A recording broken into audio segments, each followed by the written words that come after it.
What is going on, everybody? It is episode 351 of Pop Culture Crisis. My name is Brett. I'm here with my co-host. Would you introduce yourself, please? Hello, Crisis Actors. It's Mary. Earlier this morning, Brett was on the Culture War podcast with Tim Pool and Mark Pellegrino. Yes, that's why I'm like half exhausted and kind of rambling today because I'm much more tired than normal. That's okay, but how did it go? Tell us about it. It went really, really well. Mark is an unbelievably smart person, so I felt very dumb in comparison, which is That's okay. how I feel on IRL. So. Yeah. So I got to ask him questions about the industry in Hollywood and geek out a little bit over roles that I've liked him in that he obviously didn't remember much of anything, but I remembered those things. We're about to geek out some more because we have a special guest on the pod today. I'm sure you can see it in the title. It's Samaire Armstrong. Oh, good job. That was really close. Oh, it was? Yes, okay, totally. Good. Yes. No, go for it now. Samaire. I'm never going to be able to get it properly. Samaire? Yes, perfect. Okay. Say it we'll again? roll with that. Say it again. Samaire? Yes. Samaire? Yeah. I'm going to go with It's it. a Gaelic name. Is that your ethnic origin? I'm Italian Scottish. Oh, okay. Yeah. So it's just some random name that your parents Exactly. liked. Yes, I still totally. respect it. Yeah. It's like Saoirse Ronan. Oh, that's a Nobody good ever one. knows how to pronounce her name. Yeah. If Also I'm, Gaelic, Celtic. Yes. Yeah. If I have kids, I have no like adherence to any type of place. It's a boy's being named Declan, and I don't know where the name Declan comes from, but that's Sounds what Irish, maybe? sounds Irish. It is yeah. Irish. Yeah. Is it? Is it? Yeah. Okay, there you go. So we got a bunch of stuff to talk about. Oh, We're going to talk to. Jesus.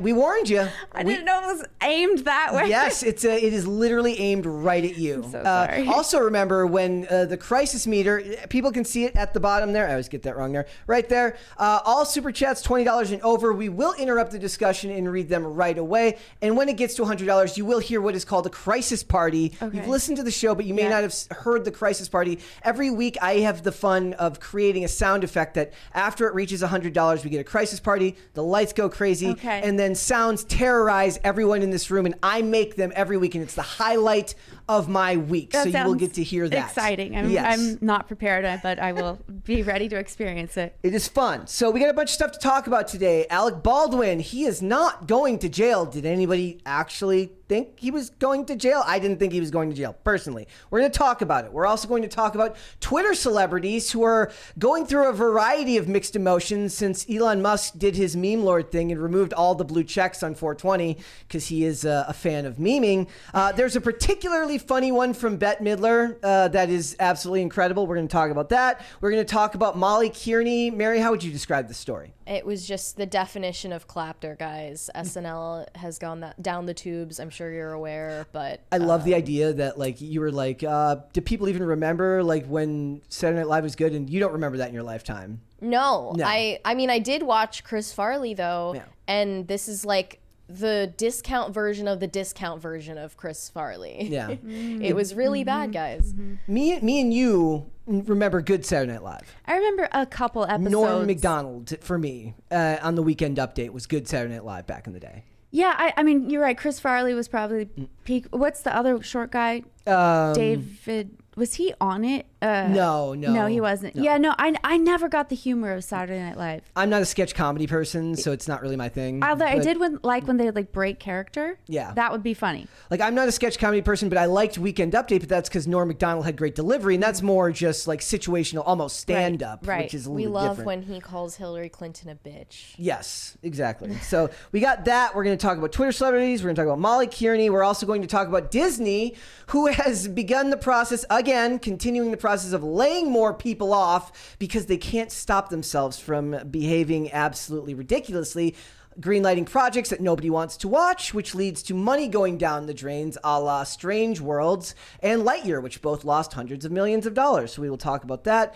We got a bunch of stuff to get into, but before I do that, I want to talk to you. And I want to talk to you about your career. I want to hear how you got started in acting, and I want to hear more about how you feel that it's changed in recent years. Yeah. So So go for it. Go for it. So I saw how I became an actress was my mom as a child, like 2, took me to the movie Aliens with Sigourney Weaver. Yes. And that changed my entire psyche on life. And she like really pumped it up. Like, you're going to watch a movie about a woman who can do anything. I'm like, yeah, you know? And then I related so much because we lived in Japan. I felt really isolated and probably in outer space in many ways. And so I was like, this is what I want to do. This is, I'm going to be Sigourney Weaver. Unfortunately, I never really got to play a role that was comparable to Sigourney Weaver, but that's how I started off. And, you know, when people tell these stories, it's often really boring. So I'm going to skip to the part where I got to Hollywood. Yeah. Okay. So Hollywood, I think I was 18 years old. I can't imagine letting my child move out. Just go to Hollywood. They're like, go Was for it. acting what you always wanted to do throughout your whole childhood? Yeah. Okay. And did your parents feel reluctant about that? Not at all. They were so, this is what you're going to do. Yes, we totally support you. Okay. Some people are cautious about that because, especially the way Hollywood is now, but it's always had corruption. Right. And I don't think they were aware of that. You know, I don't think they knew. I think we were all just super naive. I did have an uncle who was in the industry, and he set me up with a meeting with the casting director to dissuade me from coming. And so I sat with her, and she's like, "It's the worst industry. You're probably not going to make it. It's so hard to break through. You should probably go home." And I honestly, my mom relayed me what she had said because I didn't hear any of this because this is like one of these. Oh, you're saying I have a chance. You know, So you're saying there's a chance. Yeah. So that was sort of the threshold that I crossed to get in there. And then it was like, you know, when you're a kid and you've got a dream, like reality doesn't exist. You're like, I'm going to make this happen. There's no such thing as a roadblock. I'm just going to freaking go for it. And I had gone to U of A for a year as almost a theater major. You can't be in freshman, but I was giving myself 4 years. I was like, if you go to college, you put X amount of time investment into what you're going to be. I'm going to put this length of time. I actually gave myself 9 months, but that's how I looked at the investment into Hollywood. Like, you're going to put effort in, and everyone says like you just go to as many auditions as you can. You fail like 99% of them, and then one will hit. It's like a lottery, and you never know which one it's going to be. I think that's one of the things that people don't give actors enough credit for is they have to learn to take a lot of rejection. It's a very, very hard thing to go to. I mean, it would be akin to just going to endless job interviews all the time. Yeah. And it only works so often. Yeah.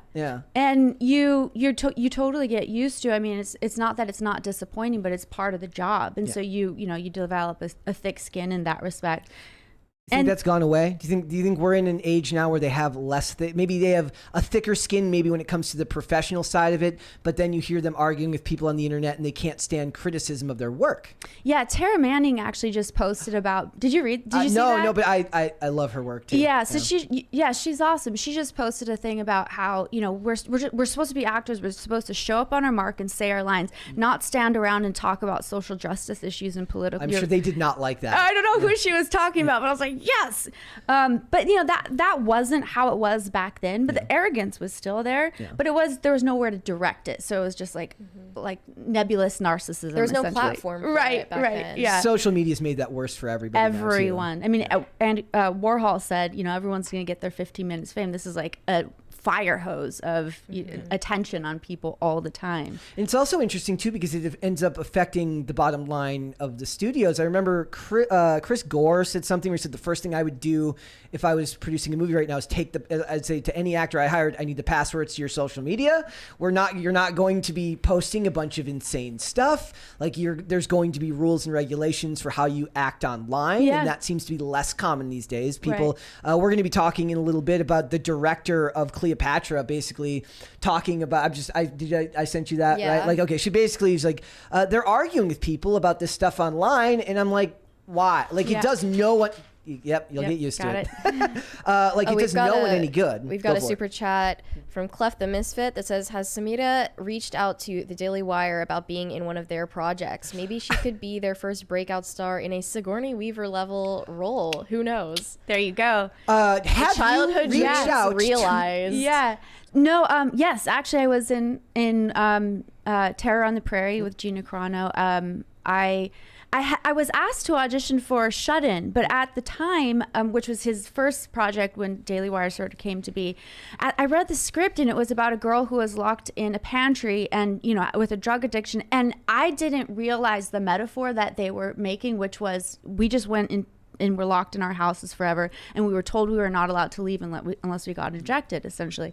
At the time, I was like, I can't portray. I feel so claustrophobic in life and what's happening, what's going on. I can't mentally go there right now. Can't access it right Yeah, now. and I really wish I had, because you know I see the parallel to the message, and I love stories with messages that you secretly like sort of dipped in there. So yes, I have worked with him. I did the Terror on the Prairie, and I will continue to work with him on further projects. Cool. I was talking to them earlier, to Mark and Tim earlier, and Mark had done a video in the past where he talked about how wokeness, especially in a lot of ways, it's steeped in nihilism, in an anti-human sentiment.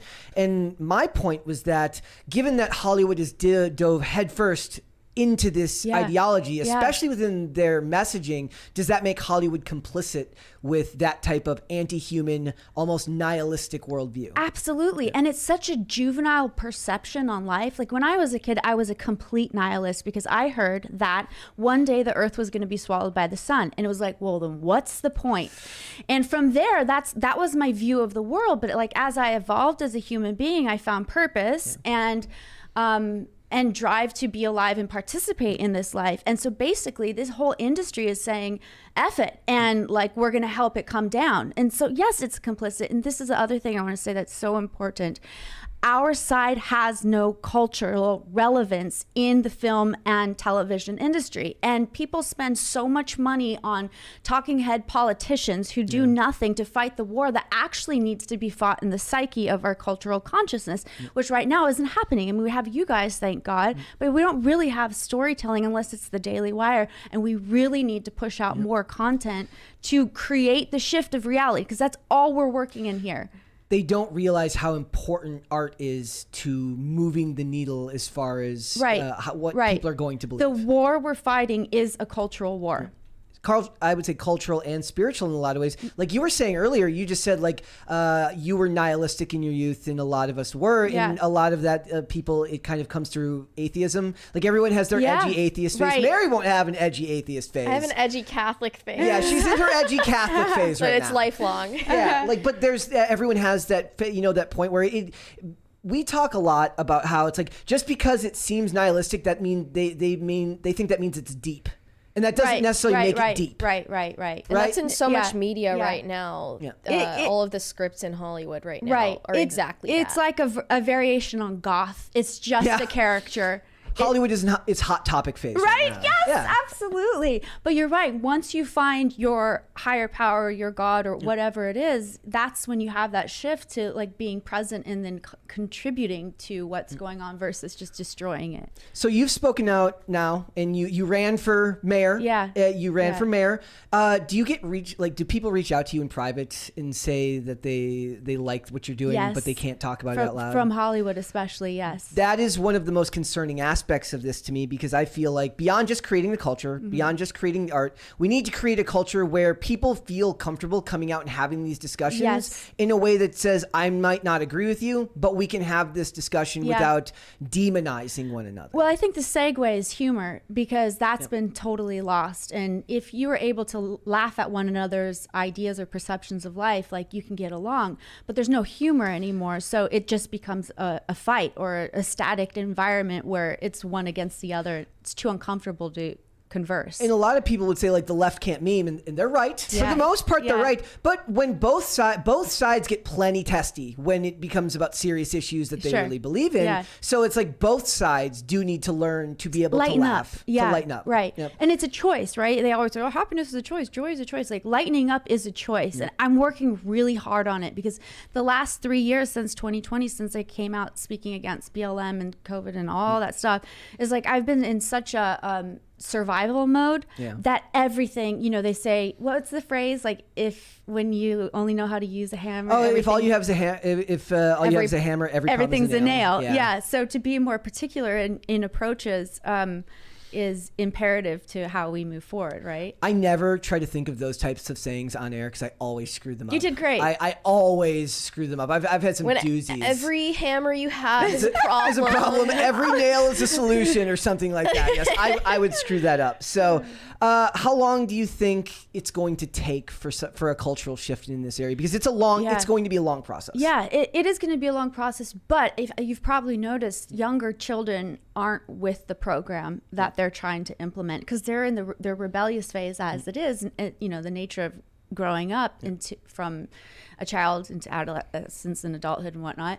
They rebel against what's being pushed upon them. So what's being pushed upon them are the very things that we disagree with fundamentally. So instinctively, they're like, nah, this is weird. Yeah. So my son's generation, he's 10. I imagine that will be the one that sort of pushes that stuff off. It's really the millennials' fault for being too self-important being too narcissistic. It really is. It's like somebody pointed out to me, they said a lot of people feel like after we legalized gay rights, that there was no great civil rights battles to fight, so now everyone's just making up civil rights battles to fight. No one was given anything worthwhile to rebel against in the last few generations. And again, I think that goes back to what we take in visually and storytelling wise. Like, I stopped really watching movies when the movie Congo came out. Okay, 98 or something like that, right? Because I watched it and I left, and I don't know if did you ever see La Bamba? Mm-mm. Oh my gosh, don't. It's so depressing. My mom didn't prepare me that he dies in the end.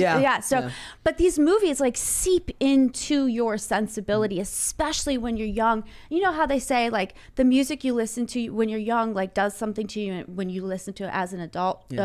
You have these memories because it's the transition you're going through. It's chemical. So these kids are ingesting things that have no relevance to actual reality, and that's a problem. That's why we have to put the right things into their consciousness. And to do that, it's going to take, one thing people take for granted is just how much infrastructure Hollywood has built up. So that's true. The hard part is that you're starting from net zero in a lot of ways in that infrastructure, and they are so good at propaganda. I've been watching, they're so good at it. It's unbelievable. They're so good, but it's also so cringy. No, but I'm saying they were better at it back in the day. It's a little bit more subtle. What it is you point out that they did more good for society in the 90s, in the 80s and 90s, with race relations, implementing characters of different races and ethnicities. Mm-hmm. A lot of times it gets into the argument about whether they're the main character or not, but they did more for those generations. Think about what they were able to do by getting people by stop showing people smoking in movies and television. Right. That they made a conscious decision to stop. Not necessarily a good thing though, right? You guys talked about that on one of the episodes recently, right? About smoking and...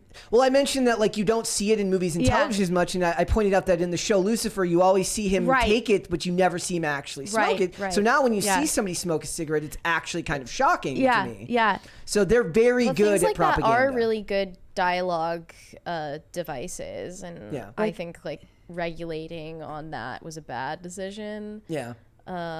Plus smoking is better than vaping. Well, and then that's all they show now is vaping. So I'm kind of shocked with it because I think the number one thing I hear people say is that they get people coming to them behind the scenes. Is this something where it's the people in front of the camera that lean a certain direction? I've heard that people behind the camera tend to be more... All crew is more conservative. Of course, because they're blue collar. Right. In a lot of ways, right? And the financial people would have been fiscally conservative 20 years ago, but ESG funding, BlackRock, and all of that. Going along with it so they have a job. Yeah. So is this the type of thing where we need more people to get in on the ground level behind the scenes? Not just in front of the camera? Personally, I think Hollywood as an entity is a black hole that's sinking and going away. It's just so dysfunctional right now with the writer's strike and the way the SAG union operates. I forget that's going on right now because they're looking for more money to be made for the writers and everything like that. And after 2007, 2008, there was a strike back then. I love that one. Some of my favorite work came out at that time. Some of the most disjointed, weird... The second Transformers movie, which everyone hates but me, came out as a product of that time period.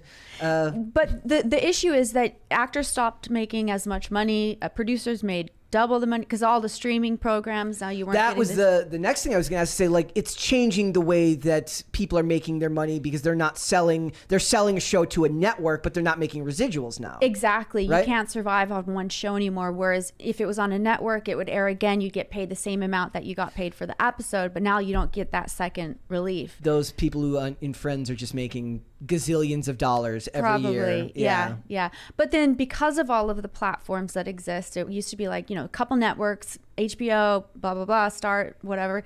Now there's so many online platforms that they need content. They flood the market with quantity rather than quality. Yeah. So nothing sticks, and it's a failing system. So my concept and my goal, what I intend to invest my time and energy to, is creating outside of that system. And a lot of people are doing that too. Getting funding on their own, financing on their own, production on their own. We all know how to do it. It's just stepping away from that matrix and creating a new one, which is totally plausible. Yeah. And it'll take time, but it can be done. Yeah, and with all the technology that we have right now, like, you can shoot a movie on your freaking iPhone. Yeah, people don't realize, like, we were talking earlier about, like, just, what was it? We were talking about, like, there was a time when you couldn't just look up anything you wanted on Google, right? Yeah. Like, one thing that we have, in skating, right? Like, there was a time when if you wanted to film a skate video, you had to have a friend who was rich, who had who could afford a 3-chip camera, right, and who could afford to do something that shot in film mode that actually had good quality. Now, literally every person walks around with a quality something in their pocket. Right. Like, the idea that you used to have to download external Adobe programs to shoot things to ramp slow motion. Mm-hmm. Now it just comes on your phone. Mm-hmm. So we have the technology now to do stuff like that, and with it more readily available, I think that's already being seen. I think there's plenty of you're good.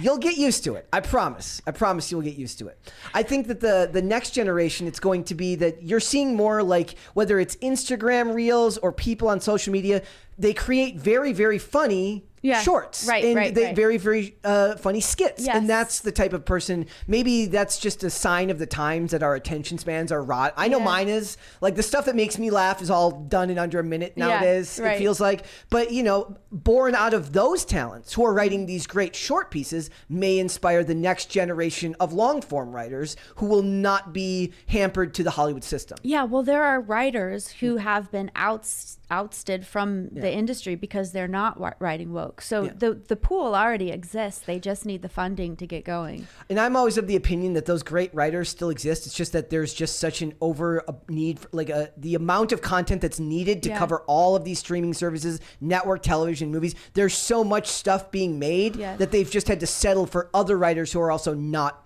as good. Yeah. Right? Like, I always point out, the people who wrote the X-Files went on to write Breaking Bad, went on to write Better Call Saul, all still working. Mm-hmm. But it's just that there's also 10,000 other series that are being made that nobody's watching. Well, now they have rules that you have to hire diverse and it to be equitable on your writing staff. Tax breaks and in they're California. allowing you to use ChatGPT to write scripts now. To aid in script writing. That's crazy. Yeah. They're not going to be able to stop them from There's that. like zero artistic integrity in that. Yeah.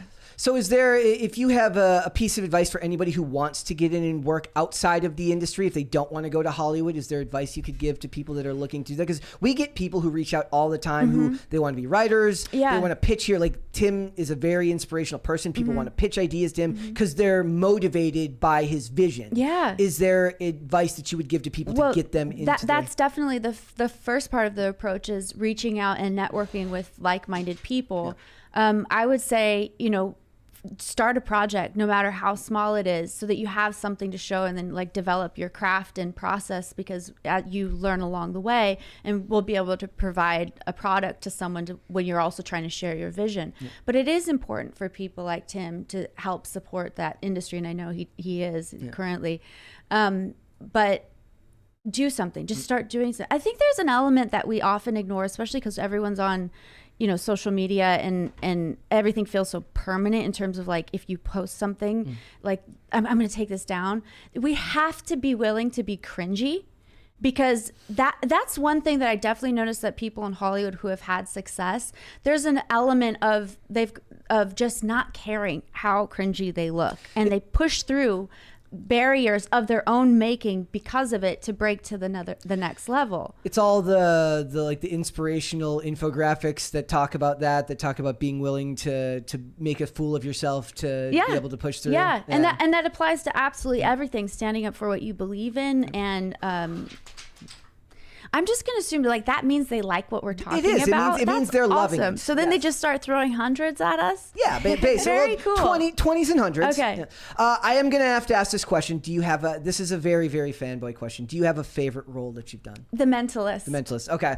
I made a point. I was telling Mary about this story before the show, and I talked to you about it. I said, that role, if you guys have never seen The Mentalist, it was on CBS, I think, from 2008 to 2013 or something like that. Starred Simon Baker and Robert Dooney. It was either CBS or ABC. It was one of those two. Mary, there's a $20 one right there. This is from Hobbit. I appreciate the point earlier on the lack of humor in comedy. As a conservative Christian guy, I often feel somber, angry, and depressed when I see the culture war around us, forgetting the power of humor in comedy. Yes. I've just learned to laugh at all of it. Good for you. Even the things that do bother me, I can laugh at now because you take a lot of the power away from the pain of it if you learn to laugh at it. Right. So, okay. So what I was saying is like that show starred Simon Baker, Robin Tooney, Owain Yeoman, and Amanda Rigetti and Tim Kang, who you worked with extensively on that show. And what I was pointing out is that, okay, your role was as a character named Summer Edgecombe, right? Yeah. Do you want to explain what the character was? Yes. So she was a hooker with a heart of gold, turned informant, turned drug addict, turned love interest, and then just a junkie that had to be sent away. Yes. It was quite a character arc. The shots on me. Is it? Oh, it got stuck. Okay, there's okay. One more time. I'm doing Serge's job as well today. So. So she was. She started off as a hooker with a heart of gold. With a heart of gold, a likable hooker. You know, it has to be. And hired as an informant. I mean, it was just a great arc because usually you get on shows and you're that character, but to have a journey was such a pleasure and really didn't happen in very, very many other projects that I had. And what I was explaining was, as somebody who loves network television, I have a soft spot for the 24-episode seasons where they had to learn how to tell a good story in 45 minutes that didn't have to be 16 episodes and you had to pay attention through the whole thing. You learned to tell a good story and be done by the end of it, and you could feel satisfied when it was done, right? But then you also had the layers that continued on that if you watched, you were, you know, as a fan. So for me, that character is the perfect example of what a recurring guest character is supposed to do. They're supposed to take a main character who only tends to interact with people in certain environments because the structure of the story demands it, whether it's because he's a cop, he only interacts with other cops, he's a lawyer, he only interacts with other lawyers in his family. A good guest character can take that character out of their environment and help flesh it out to new territories, and that's exactly what that character did on that show. Tim actually smiled for the first, like he never smiled in any of the seasons until then. And I will say, as a fellow professional actor, which he reached out to me before I started filming, and he took me out to lunch, and he picked me up too, which was like, okay. And we went to lunch, and it was completely just a kind professional. I've never experienced that. And he was actually fairly new in his career at the time. So he's clearly proven himself to be a professional. He is a solid professional. That is awesome. Yeah, he's a great person. That is that's one of those roles that every time, because I rewatch that show, like a lot of those shows, those are some of my favorites, is shows like that I can rewatch, and whenever that arc comes up, it's memorable. Yeah. Have you had a lot of negative encounters in the business? Yeah, I've had a few. Yes, absolutely. They usually occur in the makeup trailer. That seems that seems to be the most what's the word? Insecure place for actors to congregate. And I actually walked into a trailer once seeing an actress that I had worked with before, and I was like, "Oh, you're on the show." And she was like, "This is my show." I was like, "Oh, I'm sorry, I don't watch your show." You know, like, it's good to see you. I actually called her out on it later when she was a friend of mine, and she was like, I just was so insecure because of the way I was treated on this previous project that we had all worked on, and I wasn't a part of that, but you know, it shows up, you know, these, but you never know the reason that somebody lashes out. She eventually told me was because the other project, but it's, you know, it's an uncomfortable, imagine always being the new guy at school, and that's, you're like, I might not have a job in a week. I don't know really what's going on. I don't even know how I got here because it's such a lottery getting this job. Like, I didn't do anything different the day before on a different audition than this one that I actually booked. So there's no logic involved. So you're just like flying atoms of confusion. I wonder if that speaks to a lot of the confusion for people in that industry when it comes to issues outside of Hollywood, is that like, look, the rest of the world might not be that wishy-washy. It's not. It's not. Yeah, it's not. Right? So, and I think people, when they eventually take control of their careers, they create their own projects with their own production companies, that's when you feel like actual stability. But that doesn't happen often. Are you excited for the future? I am excited because, you know, I feel like we went through this apocalyptic threshold, right? When COVID, 9/11, yeah, that too. That's technically that too, yes. Well, actually, yes, absolutely. Yeah. But, you know, you live by these rules growing up. I was, let's say, I turned 40 when COVID, right before COVID, or maybe in the middle, I don't know. I'm 42, so math, whatever. But you know, I had all these years of life thinking, I need to be stressed about this. I'm supposed to be here in my future, and I did this to this person. I have to rectify that situation. You know, you have all these rules of why you should be burdened with your consciousness. And then when the apocalypse happened, which I always thought would happen at some point. So first I was like, oh, wow, it's really here. Did I make it happen? You know, this whole like... It's like the meme of the guy when he's like, he shoots the ruler or the thing, and it's like he looks at his hand like he's Spider-Man. Like, right, totally. Yeah. So, but when it happened, I was like, oh, all of these things are totally insignificant. Yeah. And which is scary because you're like, so then what is? And you've got this assault on reality from this massive conglomerate of organizations in the New World Order, all this stuff.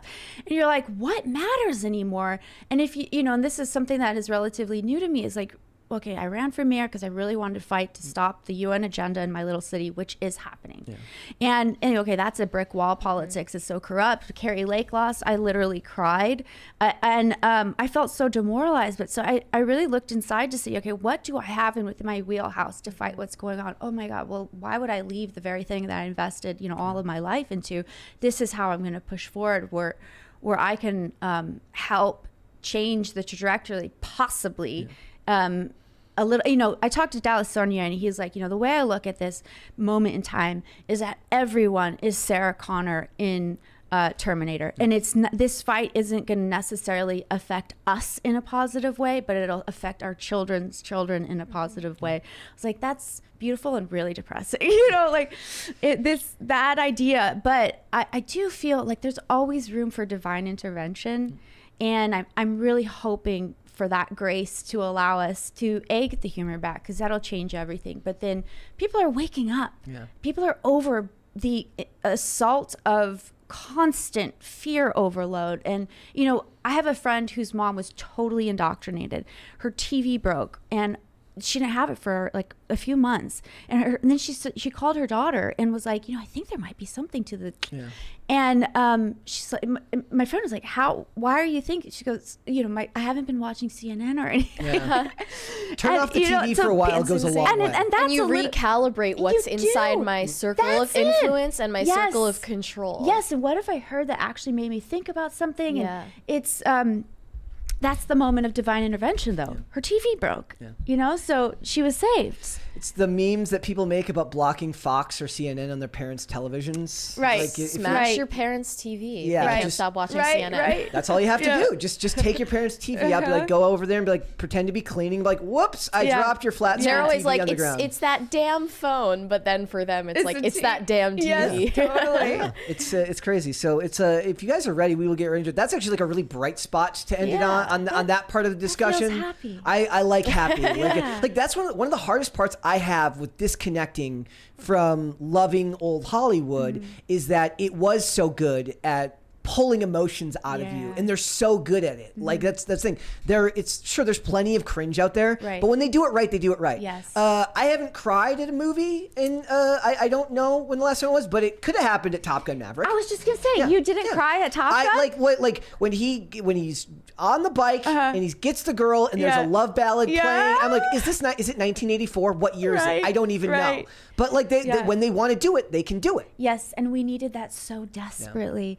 That's why I wish, while Terror on the Prairie was awesome, I kind of wish we had a movie that was a little, I mean, there's a great story and it is uplifting, but you're gonna have to get Tom Cruise on a motorcycle. Something more like sweet. Yes, Syrupy like sweet. you and you're like, yes, America, I love being here. I love being. That's why there's the Tom Cruise behind you. There's a Tom Cruise candle. Oh, up there. nice, that's great. Yes, Yeah. I'm the Yeah. world's biggest Tom Cruise fan here. So, all right. On a good note, I say we get right into it. Are you ready, Mary? Yes, let's Are go. you ready? I'm ready. What All are right. we doing? Here we go. We are going to start with normally what would be start of the show, but today it's just going to be Leonardo DiCaprio. I wanted to laugh at this, guys. Yeah. This made me laugh. So Leonardo DiCaprio ends up being humiliated after an ex-girlfriend of his that he was with was mistaken for his daughter. And it reminded me of this video that I saw the other day where a lady's at, this is like Leonardo DiCaprio at the gym, and it's going past all of the weights, and it's like 25, 25, 25, goes straight to the 17.5.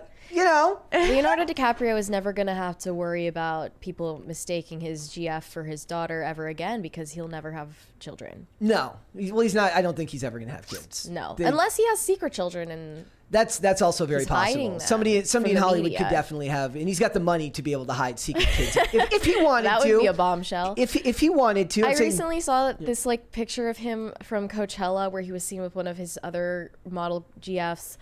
And I just think, like, what are you doing at Coachella? Like, So out of place. you of all people. Like how old is he? He's like in his 50s now. He Like is. he's like getting a backache. I just or it's don't. like I don't get it. Like, how's that fun for you? It he's. I doesn't- mean, maybe it's not fun. How is that fun It for doesn't seem anyone? fun. Yeah. He never looks like he's having a great time. I saw him in those paparazzi photos where his girlfriend was like taking photos of him in the hot tub, I guess for his Raya profile.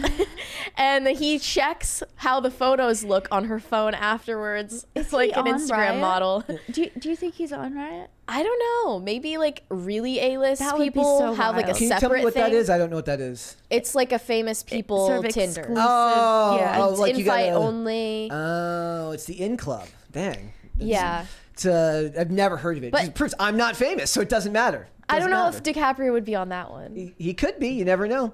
Also, did you see the thing about really? Okay, so do you know who Reality Winner is? Okay. Ever heard of this woman? Reality Winner was a whistleblower who leaked documents relating to the 2016 election. Which she thought at the time confirmed Russian interference in the 2016 election. Well, they're making a movie about her, and Yes. they've hired Sydney Sweeney to play her. Whoa. Good? I'm sorry, but if someone's name is Reality Winner, you are a CIA plant. Very likely. You're a psyop walking among us. They're just laughing at us at this point. Reality Winner? Have you seen her picture? Yep. Yeah, I Yes. have. I feel like maybe some people just like fall upwards in weird ways. Yes. Right? Yeah. She does not look bright. Never know. I mean, she worked for the NSA, and She was in there Air as a Force. translator. Yeah, she spoke Pashto, so she had language skills. Oh, well, that's unique and very yeah, and yeah. you'd think they would end up keep working because those types of rare language skills they end up wanting to take advantage of. Mm-hmm. So they're making a movie about her, and I just laughed at it because I'm trying to think about like if I was to ever screw up so bad that they made a movie about me. Yeah. Like who would you get to play you, Mary? Who would you like to play you?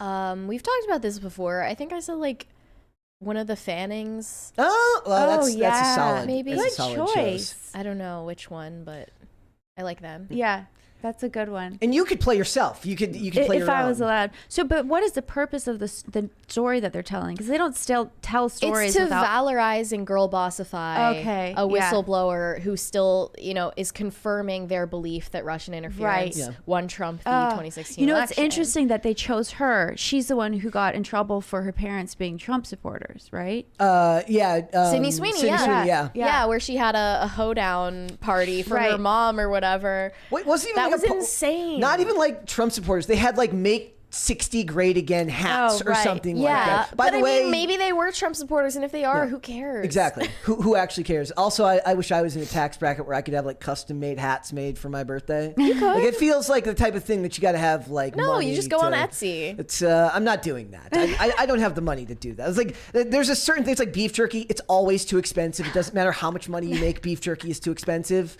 Like I'm not buying $8 beef jerky. I'm not doing it. Even if I can afford it, I'm not doing it. You know who makes really good sausage sticks? Whole Foods has like these. Do they? Yeah, but also very expensive. And here in Virginia, like probably twice as much. Yeah. And like, because I'm from Minnesota. Minnesota's right by Wisconsin. And there's a lot of like local beef jerky and cheese companies and stuff. I could be like in that. heaven there. So, all right. Do you want to tell us about Tom Brady, Mary? Yes, there are comedians Will Sasso and Chad Kulkin who recently went on the podcast Dudesy to explain that they made an hour-long stand-up special of an AI-generated version of Tom Brady with jokes that also like were related to his life, were kind of funny. He made jokes about like how his kids are kind of screwed because he's already upstaged them in his football abilities. And Tom Brady sent them a cease and desist letter to stop using his image, likeness, voice, etc. in any digital content whatsoever. AI scary like that now. Famous people of any level are going to have to worry about themselves being, either parodied or turned into like a digital salesperson. Right. He's now ordered the takedown of all the videos, but it's too late now because it's already on the out internet. I'm sure thousands of people have saved and shared it. Did they actually take it down? Yes, I think so. Because otherwise you're up against the wrath of Tom Brady's legal team, which he lost a bunch of money in FTX. So maybe he's got less money right now. Yeah, maybe and he's getting divorced. So down and out. He might be struggling right now. Maybe he's doing that. Maybe he wants to sue them because he's waiting for money after losing all that money on FTX. So. But it says immediately remove the aforementioned use of Mr. Brady's name, image, voice, persona, and likeness, and any other unauthorized uses of Mr. Brady's name, image, voice, persona, and likeness from any websites, platforms, profiles, materials that Dudesy and or its affiliates control. Well, just think, you could one day like open like a tab on the internet. And you could be advertising something that you weren't advertising. I mean, and they've already done that with like the AOC video. Yeah. Right. Yep. And this is Will Sasso. I actually know him. You do? Yes. Oh, really? Yeah. How do you know him? From Hollywood. Okay, so it's like somebody you worked with in the industry. He actually was in a situation with a friend of mine, and he was a nice guy. Situationship? There you go. Okay, all right. Okay. No, okay. They would got call the that deets. tea. Your generation would call that tea. I would not call that tea. I don't just spilled the tea. Yes. So for me, I worry about this for a lot of. I don't worry that much for people I don't know, but you have to worry that one day anyone of any level of fame, and it's going to be growing to be more people because everyone's got an internet persona nowadays. Yeah. Like you're gonna have to worry about your likeness being used to advertise some product you don't agree with. Right, and or the more progress that we make in any direction that is positive, there will be an attack on those individuals through various leaks of things like that too. Yeah, that's scary. It's and we're gonna have less and less control over what happens to our likeness as time goes on. It's not like there aren't millions of files. We watched the video of Alex Jones singing a Katy Perry song the other day, an AI version of an Alex Jones singing a Katy Perry song. Once your likeness is out there, it's out there. And there's nothing you can do about it. Scary. All right. Oh, and actually, no, because yesterday I suggested to you a show called Dollhouse, where basically the idea is that the theme of the show is basically once the technology is created, you can't uncreate something. And that's a very scary premise because we as human beings don't seem to have the ability to realize, to check ourselves and be like, maybe this isn't the best idea. You need a back door to shut it down. Yeah. And hope that whatever it is doesn't know that there's a back door to shut them. Yeah. Very scary stuff. It really is. All right. And I do want to mention, we keep talking about the stupid Cleopatra thing. I know it's annoying, but now the director, first it was the actor who came out, and then it was Jada Pinkett Smith who came out and said something stupid. They love rewriting history, but the director of Cleopatra says she wants to know why it bothers you so much to have a black Cleopatra. I hate when people ask questions why like does it bother you so much? Why do you even care? Why are you so bothered? Yeah. Whatever. When you're the one provoking. Right? Yeah. You're the one poking and prodding people, hoping to get a negative reaction, and then you ask that question? It's like a bully's tactic. I hate They it. set you up. Why are you hitting yourself? Why are you hitting yourself? My brother loved that. My older brother loved that. why are you hitting yourself? Why are you hitting yourself? I'm going to get him back someday. Or they ask, like, why are you so incensed about this, and why are you taking a stand against something that you disagree with? And it's like, I don't relate to you because you don't have principles. Unlike you, I am going to stand up for them. But this is the scary part of what she said. She admits that it's being done for political reasons. She says, during the research, I realized what a political act it would be to see Cleopatra portrayed by a black actress. Yeah. For me, the idea that people have gotten it so incredibly wrong before, historically, they're ignoring the fact that she was Greek Macedonian. I literally, because I was like, they take the little bits of this story that are unknown and they use that type of, to obfuscate the truth. They morph it, yeah. Yeah, and they do that on purpose, which is a scary ability Hollywood has. Yeah, but I also, it's like, why are we so triggered by this? Like, we know what they do. We know who they are. But we there's know how plenty they of people operate. that don't. We take for granted that we are in our own bubble, that we are consciously aware that these things are Right. going on. Yeah. Remember that we are not the normies. The normies don't know this is going on, and then the next generation will not look to a History Channel documentary or a Right. book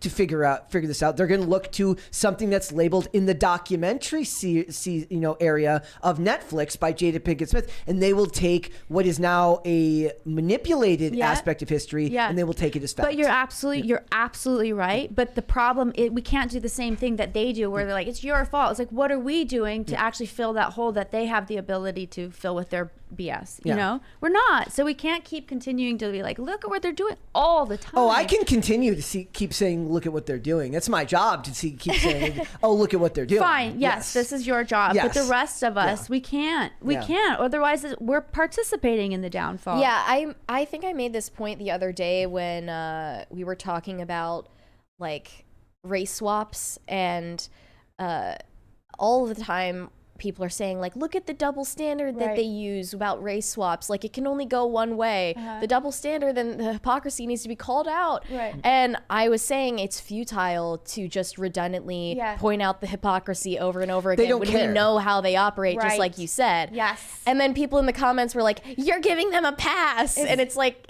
we're talking at each other, not with each other. No, and people, we have to have the ability to have self-reflection, and we cannot take the easy way out, because that's the path that's been presented.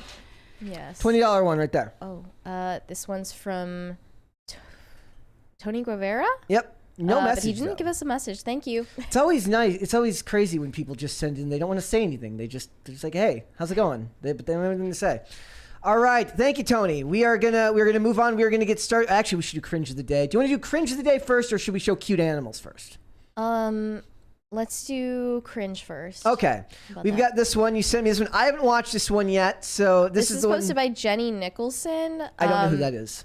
She's a YouTuber. She It said will be on the screen over here. Soon. they had a 2-hour line to meet Dumbo, and once people got to the front, they took like 14 of them at a time to stand against a long rope and had Dumbo blithely dance around behind them while they all struggled to take photos. Okay, let's watch.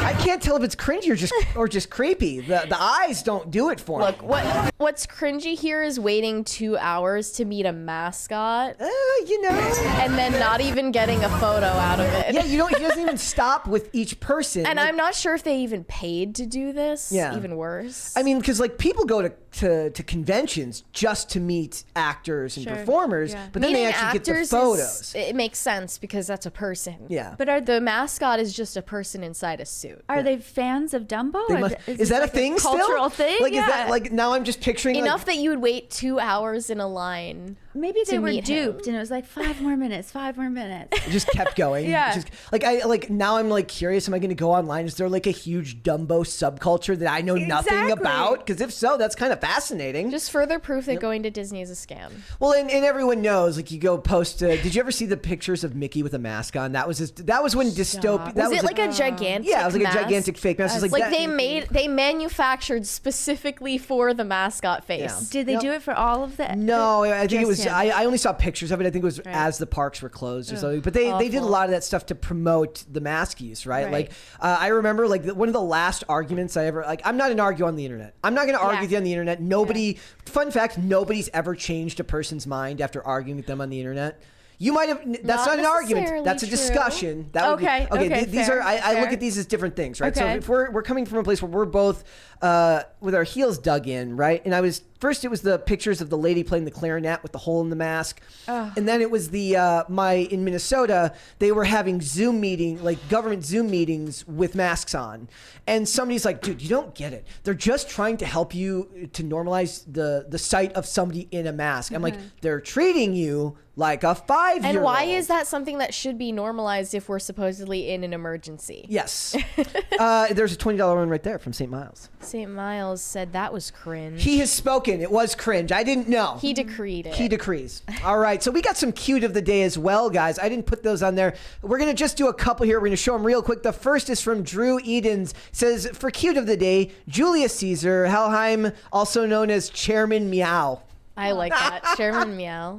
We need more dictator cats. That's a very adorable cat. Looks like he could start a famine at any point. He looks cheeky. Adorable. All right. Thank Felt you. Cute. Might start a famine. Yeah, might start a famine later. Might introduce struggle sessions later. Kitty struggle sessions. There it is. Thank you. Crisis party. And then the chat likes to point out how nobody, like, everyone finds it kind of annoying, and I'm over here like, I love it. It's my favorite part of the day. And that meme that's become famous now of Nicolas Cage looking over at Pedro Pascal, and Pedro Pascal's like that's me. Like Dane posted that where it's like, I'm Pedro Pascal whenever the sound goes off and everybody else is just really sad. Yeah.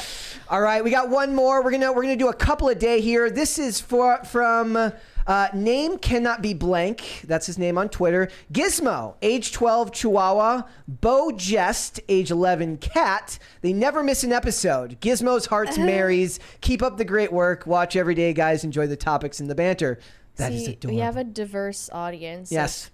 All species. The cat's just straight chilling. Yeah. Just like look how chill Gizmo is.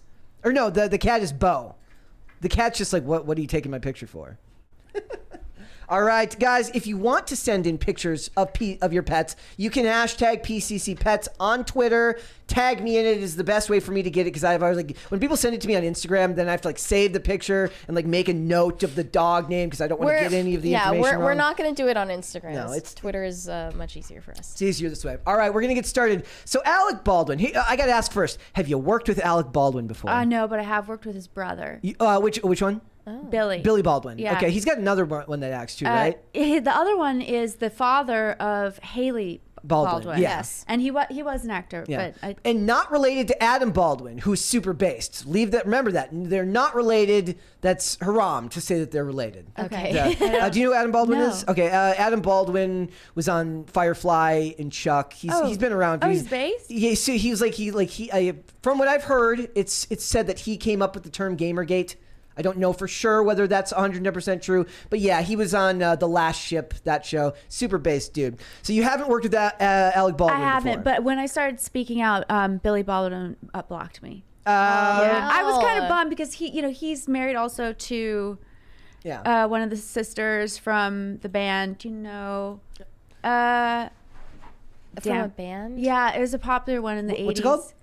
Or here, let me just look it up. I don't know. But yeah, okay, back to the topic.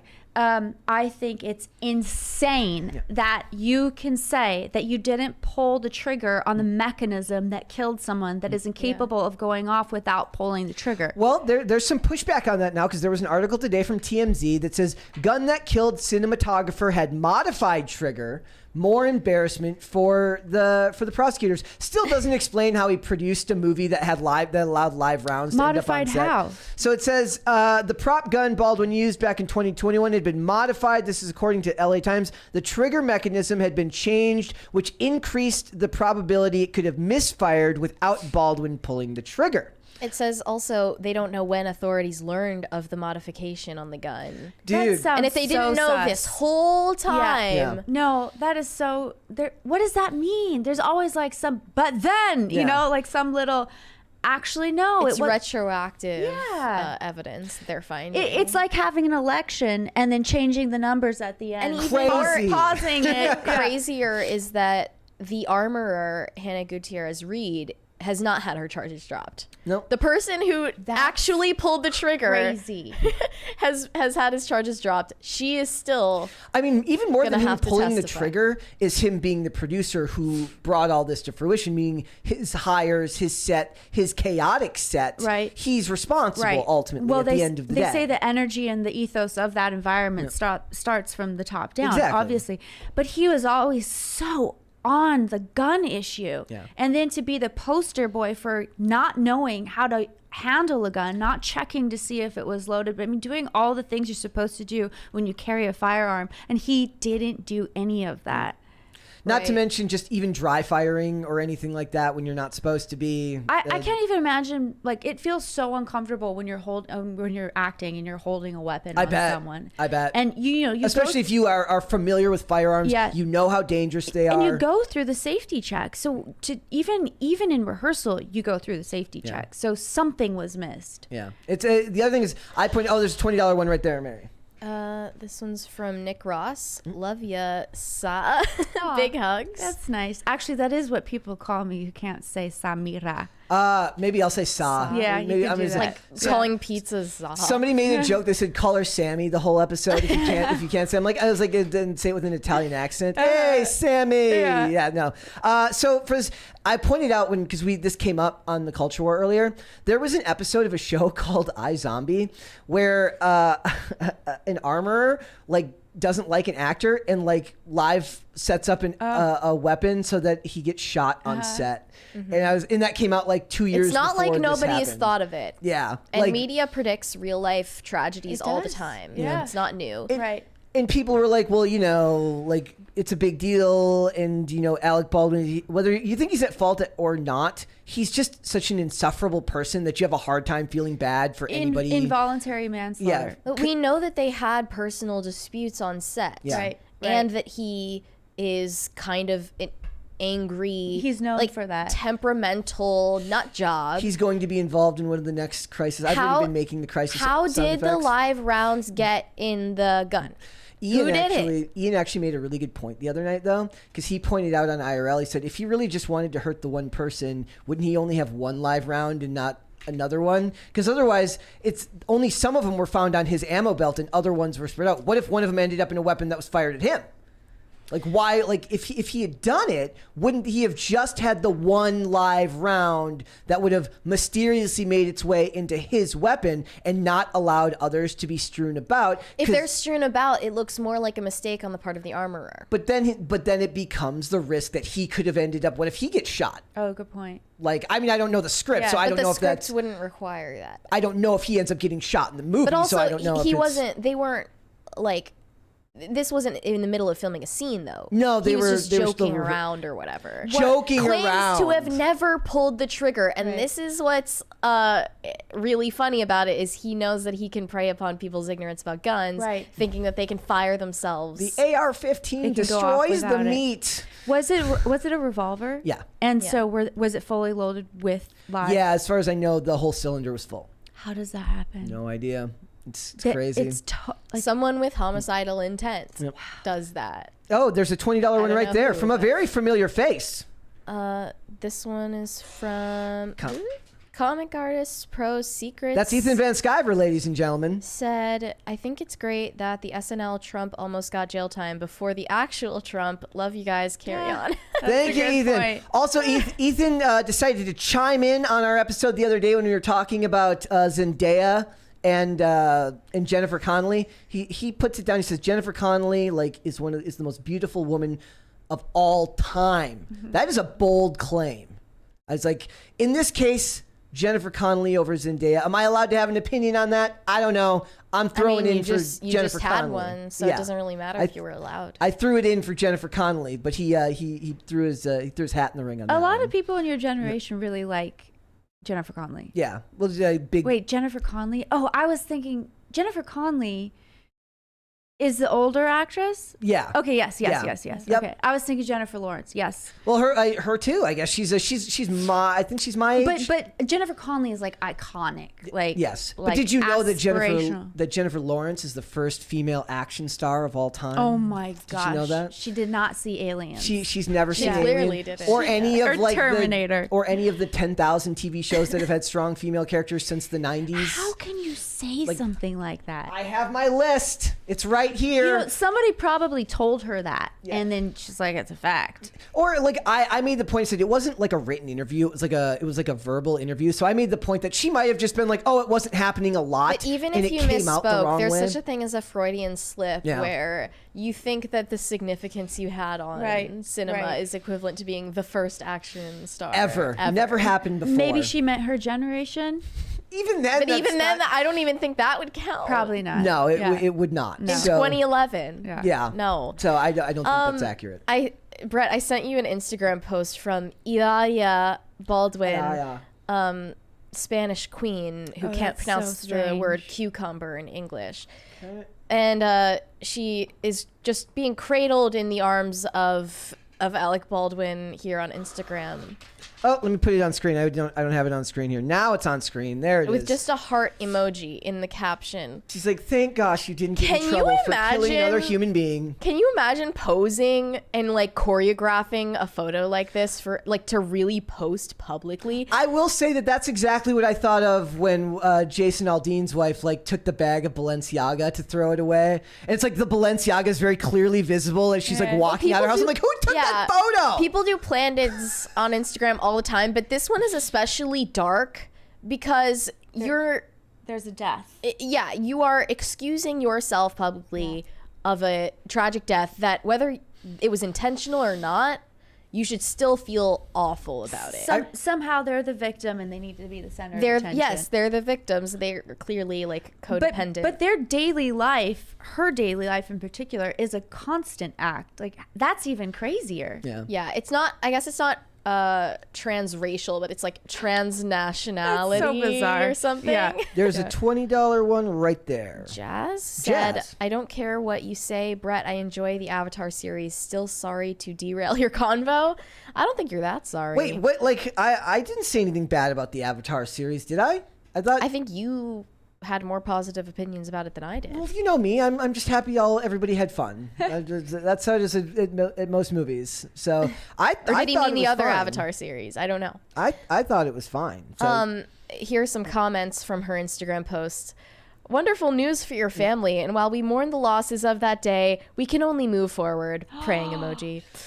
I love how excited they are to keep moving forward and to not So much ruminate relief at all. Also, it's going to in help your push their. hearts. It's going to help. They're going to be like, see, we need gun control. They just go off. Right, insane. I'm just sitting here, standing here, and Oh, the gun no. just went off. Yeah. That's how they see things. One account called Self Care is for Everyone said sending love. Oh my gosh. Well, people like this because it proves that their poor mistakes and decision making won't be held accountable for. And they love that. They want to see that, oh, I can mess up too. And This is a Prince Harry Meghan Markle match right here. One person said, so happy for you both. You made it through a really tough situation. That's insane. So much love and respect you have for each other. Yeah, it was a really tough situation for them, not the family of the person who died. It's like even if Are you kidding Even me? if you were thinking that, maybe not. Don't saying verbalize it. Never it's verbalize like, that. Like your family can say that to you, I Right, guess. right, But like yeah. some stranger on the internet you've never met is just like, oh my gosh, how did you handle being a murder suspect? That must have been so difficult. She calls their family the Baldwinitos. oh my gosh. Can you believe the delusion? No, that's it's a mental crisis that is going on. Like we're in these the worlds of delusional people, and it's playing out right before our eyes. Comment sections like this are particularly bad for that. Like there's a certain amount of detachment from reality, or like a lot of people who feel like the character you played in that episode where somebody feels like they can make claims on your time, or they feel like in Hollywood they have to deal with like erotomania where people feel like like they've got a relationship with you, Sure. though they've never met you or have never had any type of interaction with you. And now people have these like weird,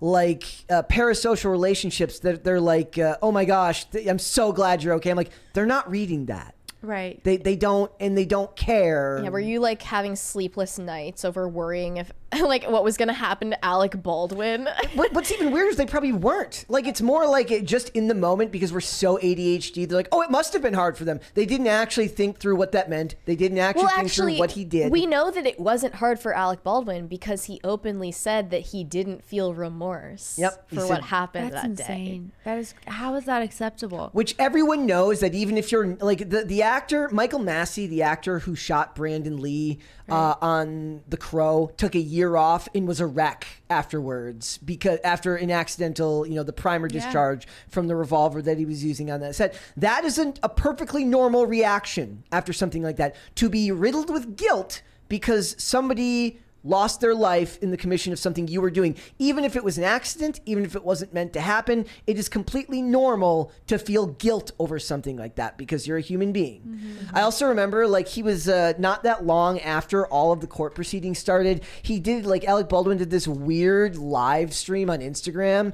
where he was talking about why Hollywood blacklist and then started rambling about why he hates the New York Post except for the sports section.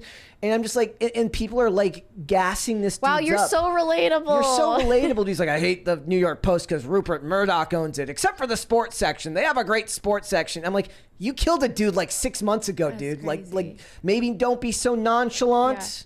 Yeah. What was really weird too is I follow an actress, an older actress that I'd worked with, and after what had occurred on that set. She was part of the somehow situated with the project too, but she was posting things in support of him as if that guy didn't accidentally murder someone. And the delusion is so thick like that. I'm like, but he killed someone, and why are you talking about what's going on set? And maybe just like keep it, don't like, I guess like if it's your family, they have to support, like your families are going to support you. People don't know how to read the room anymore. There's like no room. It's just a clown show. Well, that's one of the problems we have now is that when you talk to somebody on the internet, there's a large amount of disparity between, okay, I could enter a discussion with you about anything, right? We could be talking about physics. We could be talking about Roman, like anything. Right. And you could be in one mood. I could be in another mood. Yeah. And depending on how severe or serious that topic is, if I'm in the mood to just troll you and like you're having this very serious discussion, people don't realize that you're talking to someone and the context isn't there because when we're talking eye to eye, there's shared environment here. You're reading the room. I'm reading the room. There's tone. And you lose that online. There's a $20 one right there. That one was from Ethan Van Sciver again. Oh, okay. Thank you, Ethan. I can't see it. It says, any comments on Zeb Wells rewriting Peter Parker and Mary Jane's marriage out of history? If we're talking in the comics, I completely buy it. Are they going to be doing that?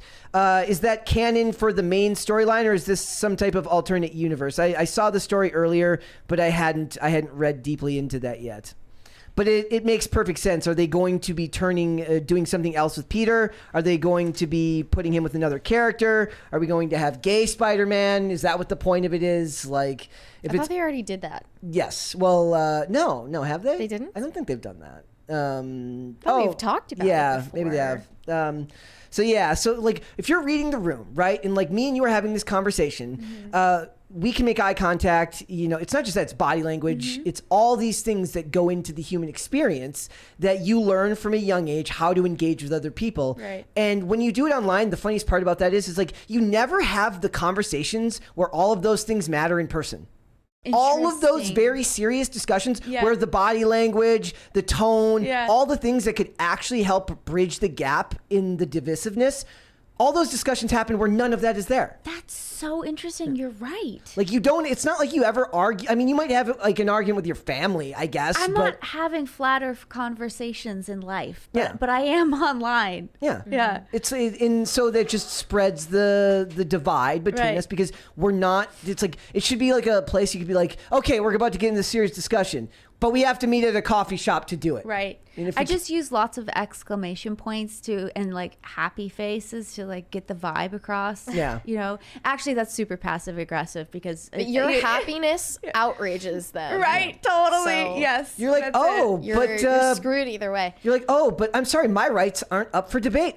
And then they're like, you. Right. Yes, they hate that. Another thing about that really bothers me is like conversation about the Bechdel test and however women are represented on screen only sums up to the amount of lines they get and what the lines are talking about, completely ignoring the fact that most communication and especially most female communication is nonverbal, and most powerful things that women communicate are second crisis party. Nonverbal. Thank you. Unlike crisis parties, which are incredibly loud. I know, like it's like me, because like technically my deaf ear is facing the speaker, so it's not affecting me the same. Sorry. But yeah, like a woman's like power sums up to how much she says. That never adds up. Yeah, I know Clint Eastwood. There's stories that he would take a script and just cut out as many lines of his own as possible. John Wick. Keanu Reeves did that in the most recent John Wick movie. I think the best acting was without words. What was it, like 300 lines he had in the whole movie? Yeah, I think it was under that, right? Yeah. So I was like looking into the Spider-Man thing here. It's one thing about it is like I'm so disconnected from that world now, and I watch the comic book industry with like this kind of like watching a slow motion car crash mentality, and I feel bad because for as bad as it is in movies and television, it's almost worse in the comic book industry because the comic book like you could make the argument that the actors might believe what they do, what they're saying, they might not, but it seems like the worst of the worst in the comic book industry don't just believe it, but they're glad to upset you. I'm sorry I missed this one. Yes. Someone, I think it's John Broussard. The JN will abbreviate for John. Yeah. Confidence. Confidence Cohen? Just says confidence? Just says confidence. Okay. I don't know. Ethan, I would be interested to know about what your take is on the Spider-Man and ask how things are going with the next round of Cyberfrog stuff. You got a lot of super chats to catch up on. All right, let's move on since the Alec Baldwin stuff's just depressing anyways. Yeah. Mm-hmm.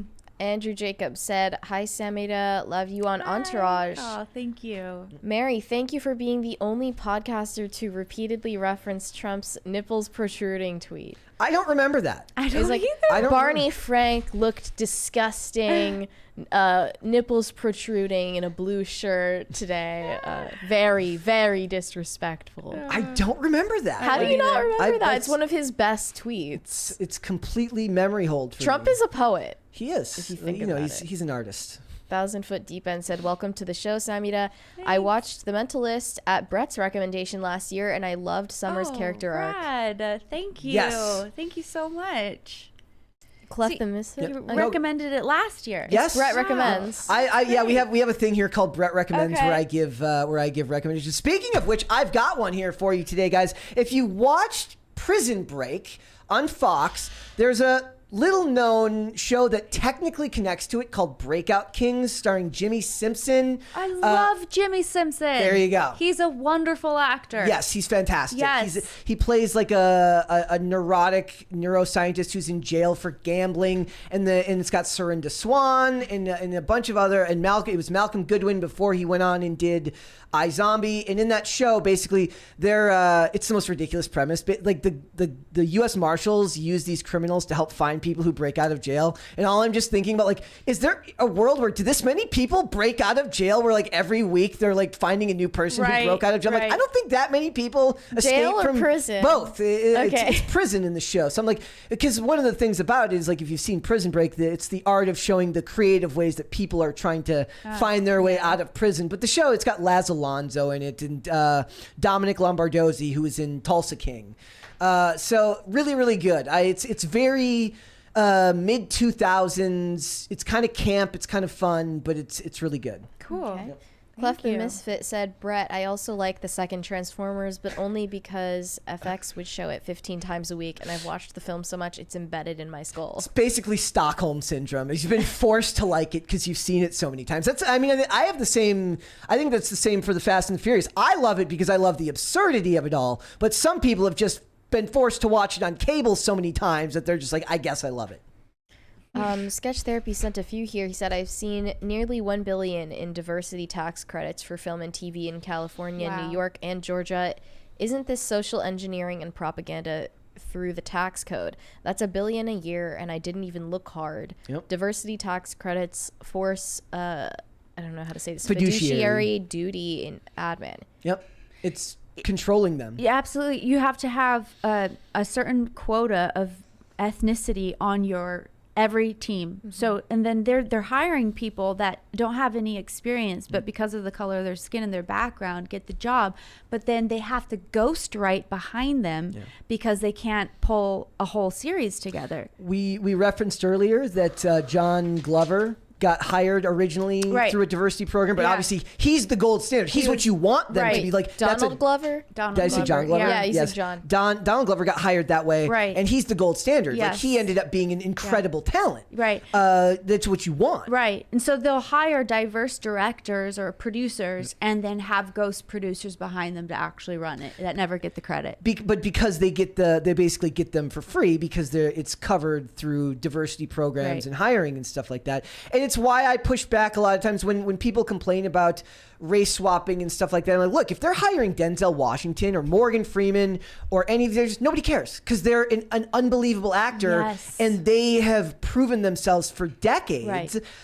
So The Equalizer, which I love those movies, don't care. Like it's Denzel Washington. He's my favorite actor of all time. I love Denzel Washington. I will watch anything that he's in. So I don't care if you made an Elon Musk movie with Denzel Washington. If you make Elon Musk the movie and you hire Denzel Washington, I will watch it. I will. I mean, I'll probably make fun of it a little bit too because it'd be so blatant. But you know, Elon Musk would watch that. And he would. He'd get a kick out of it. Sounds like a good movie. Yeah. Sketch Therapy said they use taxes from all to make us hate each other. That's somehow even more dystopian than usual, considering we just had to. I just checked my bank account today and saw like what my taxes got taken out, and I'm just. Yeah. Thanks, government. Hate the world. Let's hold off on the rest. We will come back. Speaking of Elon Musk, we will talk about Elon Musk a little bit because yesterday on 420, they got rid of all of the legacy verification Twitter check marks.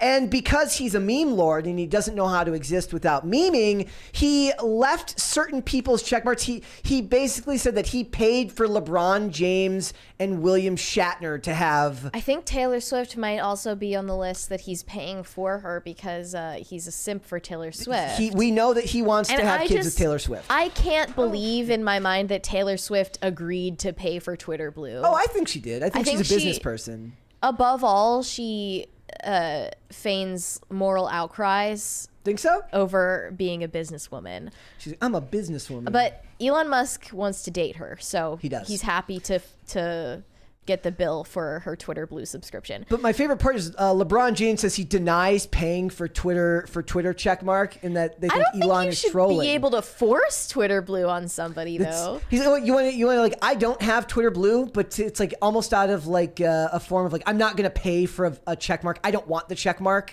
There's a really good bit recently where Ryan Long does a bit with Trevor Wallace about like paying for Instagram check marks, and then like they're like talking to people like, oh, so they make sure their phone is constantly showing them that they have the check mark on it and stuff like that. But you know, I would like to actually be able to pay for it and not get the check mark just so that I can have the edit feature. Like I'd like to be able to have the edit feature but not have to have the blue check mark. Oh, so if you have a check mark, you can edit your tweets? Yeah, like if you pay for Twitter Blue, you can edit your tweet. You can make edits on your tweets and stuff like that. I'd like the edit feature. I don't want the check mark. I don't need the check mark. I don't even care about the ability to edit my tweets because when you edit it, it says last edited at timestamp, and then they're able to look at the old version. Right. Does anybody do that? Do you think people? Yeah. It shows the old version of your tweet there. Does it do that? Yes. Oh, so it's not even worth it. Never mind. I don't want to do it anymore. You ruined it for me. Now I don't want to. But can LeBron James be like a conscientious objector to He's like, look, I Twitter don't like blue. Elon Musk or what he stands for, and I would never face. So now what Musk needs to do is go find a bunch of people that hate him and pay for their Twitter blues so it makes them feel like they like him now. So he just eliminated people. Like theoretically, these people had check marks Yes. before you actually had to pay for it. But since they didn't pay for it, he just like got rid of them. Yeah, so now people, unless you pay for Twitter Blue, no check marks. Right. Now, What- Stephen King said, my Twitter account says I've subscribed to Twitter Blue. I haven't. My Twitter account says I've given a phone number. It's I a troll. haven't. It's a troll because he knows that Stephen King was complaining And about it. Elon has just said, you're welcome. Namaste. Yeah, like I love Elon Musk for this because he has the sense of humor of a 12-year-old boy, and that's my favorite part. Like he's absolutely He just tweeted such a great day in so many ways. he gets to live like he gets to be the sarcastic 12-year-old just to a bunch of rich people and That's billionaires. awesome. And everyone should strive to keep their inner child alive. He's replying to a bunch of people saying, like, I'll pay for yours. He's like, you get a verification. You get a verification. Like, I love that he also just answers random people at like 1 a.m. that have like that not famous people. Like he Yeah. just gets in like it's like, I imagine do you he have doesn't anything sleep. better to do? I don't think he sleeps. He probably has like a cryo sleep thing where he gets to. Did you ever see the movie Die Another Day where the guy gets like it's a James Bond movie and the guy can sleep for an hour and that's all he sleeps every night. He's a rich guy who's like I can't I sleep don't remember anymore. that. Yeah. Well, so just last night, he was in a reply chain with someone and said, have to sleep. Couldn't sleep last night because of Starship launch. Yeah. So he has good reasons. He's a busy guy. But it says that Taylor Swift, The Weeknd, and Khloe Kardashian still seem to be paying for their check marks. Taylor Swift's got the $8 a month. She's like one of the richest people on earth. Britney Spears. Oh, interesting. But this is what we really have to look at. Bette Midler has an absolute meltdown after Twitter removes her blue check mark and calls Elon Musk a pathetic douche. How old is Bette Midler? That's not very becoming of a woman of her advanced age. Frankly, you'd think she'd have a little bit more social decorum. Haven't we talked about her before? She has so much to say all the time. She She's kind someone of who never shuts up, know. even for her own good. She said, Elon took my blue check away. I'm unverified. After all these years and thousands of tweets and free content, this worm has the nerve to decertify me. Okay, calling it content, we already make fun of content creators. Remember when they were trying to make fun of calling CNN content creator network, Right. News They network. did. So it's like it's already a stigma. Calling yourself a content creator because you post tweets is It's free unbelievable. content. Right. Well, she continues on. Yes. Elon deciding that I'm not me, I'm a fake, and obliging me, who has contributed mightily to your platform, debatable. Super At least until debatable. you tweaked the algorithm and tanked my metrics. To pay monthly because you don't have enough money and you're humiliated because everyone thinks you're pathetic. Everyone thinks you're a pathetic douche. Is the funniest thing you've ever done. Let that sink in. Sorry to hear about your rocket. Oh, that's I brutal. wonder what her grandkids think of these tweets. I wonder if her grandkids are like, on God, Bet, you gotta stop. Also, there's a $20 one there from Jazz. Let's see. Sorry, they come in later for me. I don't see it. It says, I just found out that the hammer on the gun that Alec Baldwin used was altered. Well, I don't know if that's the same. They were saying the trigger was altered in the one we were reading earlier. If so, wouldn't that make this like some type of intentional act? Like, are they who saying, modified are they it saying, was it and modified to make it why? less dangerous? Because if that's true, then they screwed up. Like, what would be Wait, the that's- purpose of the modification? Yeah, that's interesting. If the hammer was modified, and then what they're saying that it could just go off, he then might not have pulled the trigger. What And what would be the point? modification allows a gun to fire itself? And maybe he's just too weak and he couldn't cock the hammer back. And he couldn't pull the hammer back. And they're like, can you fix it for me? I'm old. He's like, help me. So they weren't recording the rehearsal. No, I don't think there's video of it all. They've started shooting again. Can you imagine the first person who had to be like? Do you think they picked up that scene? Hey, what do you want from Crafty? Yeah, do you think they picked up right back where they left off on that scene, or is that scene? Hopefully, that scene got cut entirely, and they're not doing that scene at all. Imagine having to be back Crazy. there and filming that scene again. I feel like, irrespective of all that went on there, just canceling the movie would have been the better thing to do. Yeah. Right? Yeah. And now the footage of that happening still exists. There is footage? Yeah. Is that true? Well, I isn't it? didn't That's see been Oh, part yes. of this the Okay, whole yes. time. Yeah, okay, yeah. Never mind. It was on. Yeah, because a lot of times they still record. Wait, so camera, if it was recorded, then they could see. whether his Whether hand he was pulled on the it. trigger. Maybe his hand wasn't in the shot. And maybe I mean, if she it could have was been just if it could have been a shoulder, But it's not and like I up, want them if it was to a close release up. the footage. Yeah. Yeah. We gotta find that second unit that shoots that does those shots right there, right? Second unit photography that shoots all of the inserts of people's hands, but they usually do that after the fact anyway. Right. It's funny that Bette Midler said that he tweaked the algorithm to tank her metrics, which actually just means he stopped artificially inflating her metrics. But also the height of narcissism. I think it's interesting that she pays attention to her metrics. Like, She's like 80. what does it even matter? Yeah. Like, what are you doing on Twitter? Like, don't you have like family or people to be Yeah. hanging out with? I guess maybe that's the problem, right? That Hollywood doesn't promote family anymore, and they're not. Don't create families, create content. Yes. Well, yeah. Well, who needs? Well, it's, that's why we sent women into the workforce so that we can double the taxes, and now we're don't have families. Just go out and post things on Twitter so that Bette Midler can get a boost in her metrics. Ben Stiller had a measured response. He said, "No blue check, still feel like me." Aww, See? good guy. That's See? But a lot of people, it's telling. A lot of people don't feel like them anymore. Yeah. They, So I had Twitter. I had a blue check. They get you the check Yeah. marks when you have a project to promote. This is back 2012, and then I started saying, well, no, okay. So I changed my name on Twitter. I wanted it to be something else because it was whatever, and they took it away. They took my check mark away this is right before I started speaking out. But it was really unfortunate because it would have been so more verifying to have a blue check mark while speaking out.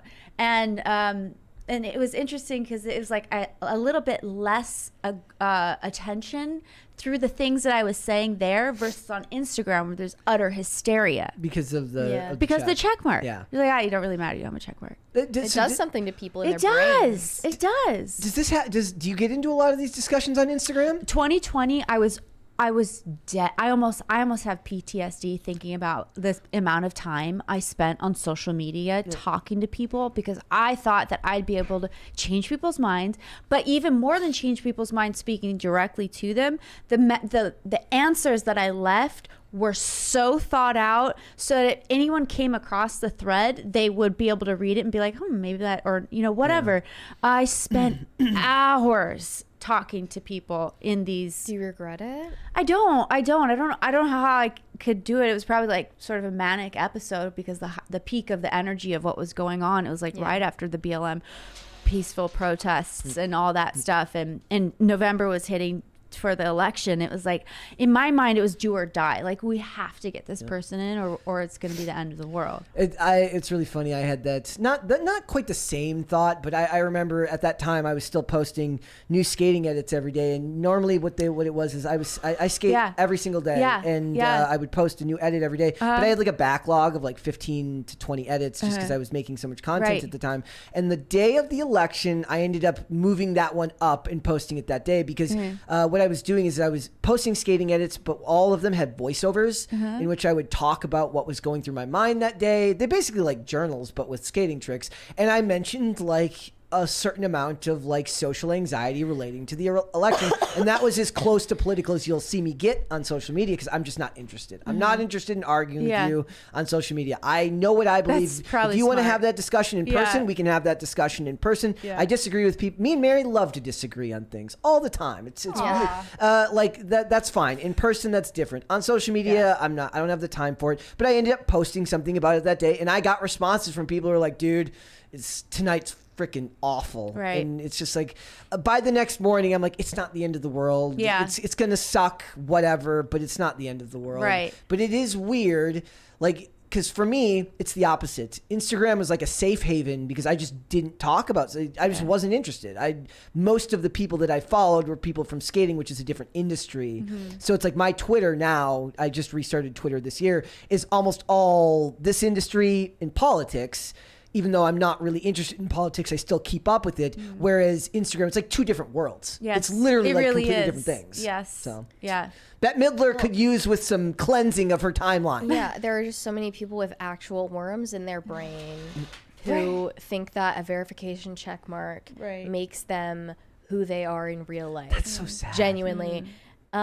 People who probably subscribe to like the New York Times, Wall Street Journal. And honestly, Elon taking over showed just how much artificial support there is for those institutions in the first place. He adding the view count showed how few people actually even look at these posts. I was mentioning the other day, I got that random message where it says like somebody you follow is following Ed Krasenstein. I'm like, I don't follow Ed Krasenstein. Why are you sending me this?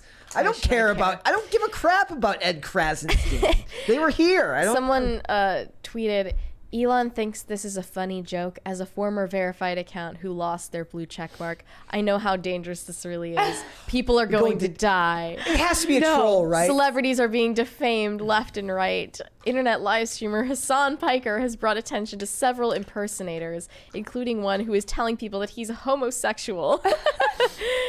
Dude, when I read the one of the person saying people are gonna die, I'm like, this has to be. It's like that. Yeah, my favorite person on Twitter is that Angela Belcamino like satire account where she's like, this is the face of a liberal walking through a conservative town. It's just a girl. She just walks through it.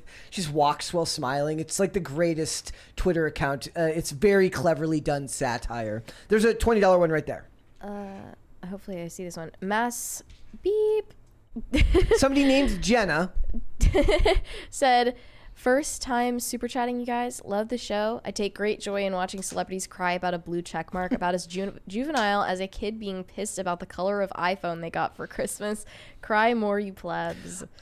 I mean, I only had an iPhone back when they weren't colors. I never had an iPhone with a color. I had an iPhone. That was a 5. There was just the last white one. and black iPhones. That was the last time I had an iPhone. It was an iPhone 5. Wait, you don't have an iPhone? No, I'm an Android person. Are you too? I have an iPhone. Okay. In fact, I had an 8 until the other day, but I had to switch out for one of the newfangled ones. She's like one of the only people I've ever met in Gen Z. She's perfectly fine just not going places with her. She'll just leave her phone up here and she can just live without her phone. It's probably more like a symptom of like autism and not being able to handle stimuli than self-control. It's Sounds like very freedom. impressive. Yeah. Can't do I can't do multiple it. things No, at I once. can't either. Well, me, it's like because I technically always have like music playing in my I have my headphone in my bad ear, and so there's basically like background music playing all the time. Yeah. So it's like now I don't know how to live without that. I have to work on that. Right. It's not good. For this topic, I think a little bit of touching grass would go well for a lot of these people. That the blue check mark is not the end of the world. Yeah. You'll be fine. What is touching grass mean? You know. Is that like engaging a saying? with the real world. Touching grass. Touch grass. Got it. Touch got grass. it. You know, I think that Yeah. is proven that walking on grass barefoot does improve mental health. Yes. Yes. There's a reason why I make so many posts about going out and skating at night, and I even point out and say, God bless America. I love it. You say, God bless America. Exactly. Crisis. Like going and getting fresh air. For me, it's skating. I know that you go to the skate park. You guys go to the skate park, right? The family does? A lot, yeah. That's awesome. Yeah, every day. In the daytime in Arizona? Yeah, we're brutal. Oh my gosh. Yeah. Like I've been to Arizona, never the skate park during the day, dude. Yeah. Only at night. Yeah. Only at night. That Way sounds too hot. Crazy. I've burned my hand on many a car door. Is there another one? I don't think so. Or is this a They glitch? got a free one apparently. Oh, it cut early. They got making up for that one the other day. Oh, okay. Thank you. So, all right, should we go to Super Chats? Yeah, or do we we've want to got- make fun of Bette Midler more? We've got some more. That feels mean. We'll move on. Bette Midler was mean. Gabby Hayes said, Brett, what is your favorite guilty pleasure show or movie that isn't generally masculine, but that you enjoy? Same question for Mary, but with roles reversed. Pretty Little Liars. Yeah, I knew you were going to say Pretty Little Liars. Pretty Little. I mean, at least the first few seasons of Pretty Little Liars. But it's not even a guilty pleasure. It's like, I don't like when people say that. Why feel guilty about liking something? It's so far outside of my realm of like I am not a high school girl, nor am I ever going to be a high school girl. But that show was ridiculous and over the top, and the idea of this mastermind criminal being at a high school was just hilarious to me. It also got so just joyously convoluted and made no sense, and I reveled in the fact that it made no sense anymore. Same thing for me with Gossip Girl. Like, I just love it. And that's why I need to do my due diligence and go back and watch the OC. You Yeah. should. I mean, that generation. Just the first season. To answer your question, I literally don't deviate from whatever you would assume I watch. Like, what would it be? I'm secretly a fan of like The Terminal List. I don't know. Like, She's not watching The Terminal List. I'm not. Guys. Yeah, I like whammon interests, But like okay. reality television and Gossip Girl and drama, like any like dramas that are made for binge watching. I'll throw some more in the list. I love One Tree Hill. I love Everwood.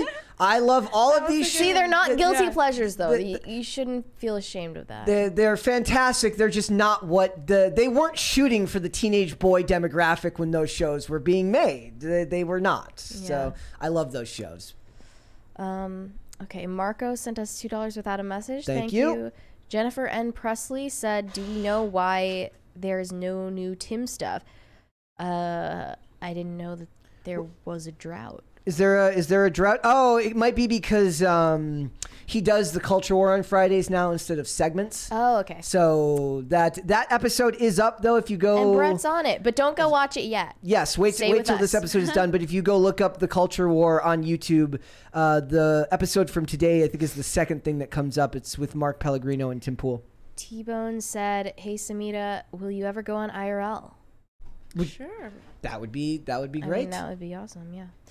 Vanguard said, "I'm pretty sure Brett recently recommended the Dresden Files. I've started them. Definitely a great recommendation." If you're talking the books, yeah, like the show with Paul Blackthorne, like it's rough, and I haven't seen it in a long time. I've never seen it. But Paul Blackthorne is freaking great. So the Dresden Files books are one of those ones that I have the audio books and I listen to them. James Marsters is the one who guy who plays Spike from from Buffy the Vampire Slayer, Right. does the reading for the audio books of those. So everyone should go read or listen to the audiobooks for the Dresden Files. Marcellus sent us a popcorn emoji. Thank you. It's over 9,000 said, "Did you find it weird that in Spider-Man when Peter gets bit by the spider, he doesn't go to a hospital but instead goes home to just sleep it off?" Here's where some like miserable SJW would make some comment about healthcare. Can't afford healthcare. Medical bill. No, it's because men don't like going to the doctor until it's an emergency. I'm not, like I said the other day, like when we covered the Jonathan Majors thing, they're like, why didn't she go to the hospital after breaking her finger? Or, like, why did she go out? And I'm like, I literally have broken all my fingers and just. Have you ever broken your finger and been like, I'm about to go clubbing?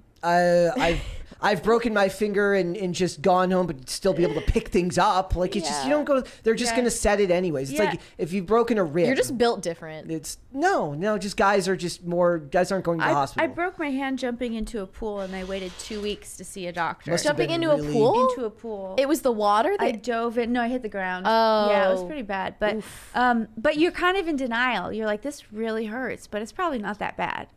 Yeah. There's another from Gabby Hayes down there. $20 one. Mine is The Marvelous Miss Maisel. It's my favorite TV show I think I've ever watched. Midge's parents are hilarious. I've heard that's good. Surprising because I've seen like one of their writers on Twitter is super annoying, and it's one of the most astroturfed Amazon shows. They're one of the shows that they put the labeling on their Amazon packages that you get to your door, advertising the show. And immediately when I see that, it's like, thanks Jeff Bezos, right. but no thanks. That and what's it called? Could be good. The one about women's rights. I always forget that one. There's one about the show about rights. The Handmaid's Tale. Handmaid's Tale. Right. The dystopian future. It's about women's rights or something stupid like that. Something stupid like that. I don't know. It's well, we were talking yesterday about how we've turned into this theatrical society where when they're going to protests, dressed. Yeah, I've seen. I went to a Marjorie Taylor Greene and Matt Gaetz event in Phoenix, and there were people outside dressed up in the Handmaid's Tale. I'm like, that's so weird. Ever met Lauren Boebert? No, I have not. No. Damn. Johnny, you got a crush? She's a bit of a celebrity crush. Oh, okay. On a little bit. Johnny Beck sent us a thumbs up. Thank you. Let's do one more and then we will move on. Bad Adam 12 said Friday is Euro Day. Alekos in Middletown has excellent Euros. Well, thanks for the recommendation. I like those. All right. Are they a sandwich though? Oh, that's a very good question. It's like asking whether a taco is a sandwich, right? Debate in the chat, please. Also, do you turn your head to eat the taco, or do you turn the taco to eat it? Do you turn your head to eat the taco, or do you let the taco be the alpha? That is, see, you'd be right at home. I think I do.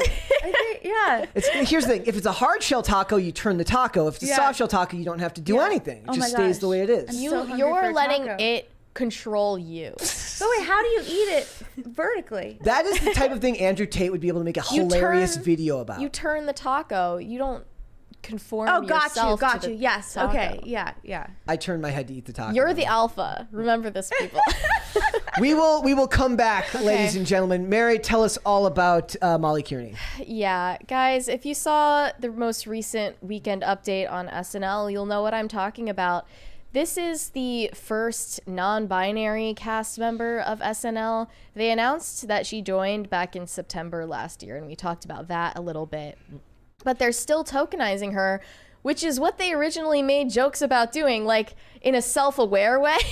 Like when they introduced her to the cast, them to the cast, they made a bit out of tokenizing her gender identity. And now they're just doing it sincerely. They posted the clip to Twitter literally with the caption, "Introducing the first non-binary SNL cast member." And it's been a while since this person joined the cast, so you're clearly tokenizing I them. feel like if she... Oh, sorry. Still No, go ahead. If she's representing the they thems, they really got a poor. They got the short end of the stick. They did for because sure. she's not funny. No, that is not always funny, not difficult. charismatic. I think Molly Kearney has okay, hear me out. Dylan Mulvaney is to Audrey Hepburn as Molly Kearney is to Chris Farley. That is a really good parallel. And my point being, you're never going to measure up to the original. Right. You're I just thought going to be a she's just- cheap imitation. I thought she's just supposed to look like Melissa McCarthy. No, I'm there's not that saying too. she looks I like know. Chris Farley. I'm saying everything she does is trying to imitate the cadence of his comedic timing, and it doesn't work at all. It's like that what you saw online and what you got when it arrived. Exactly. She's like the Wish version There's of the one about the girl who does a perfect Jim Carrey, and she looks kind of like Jim Carrey.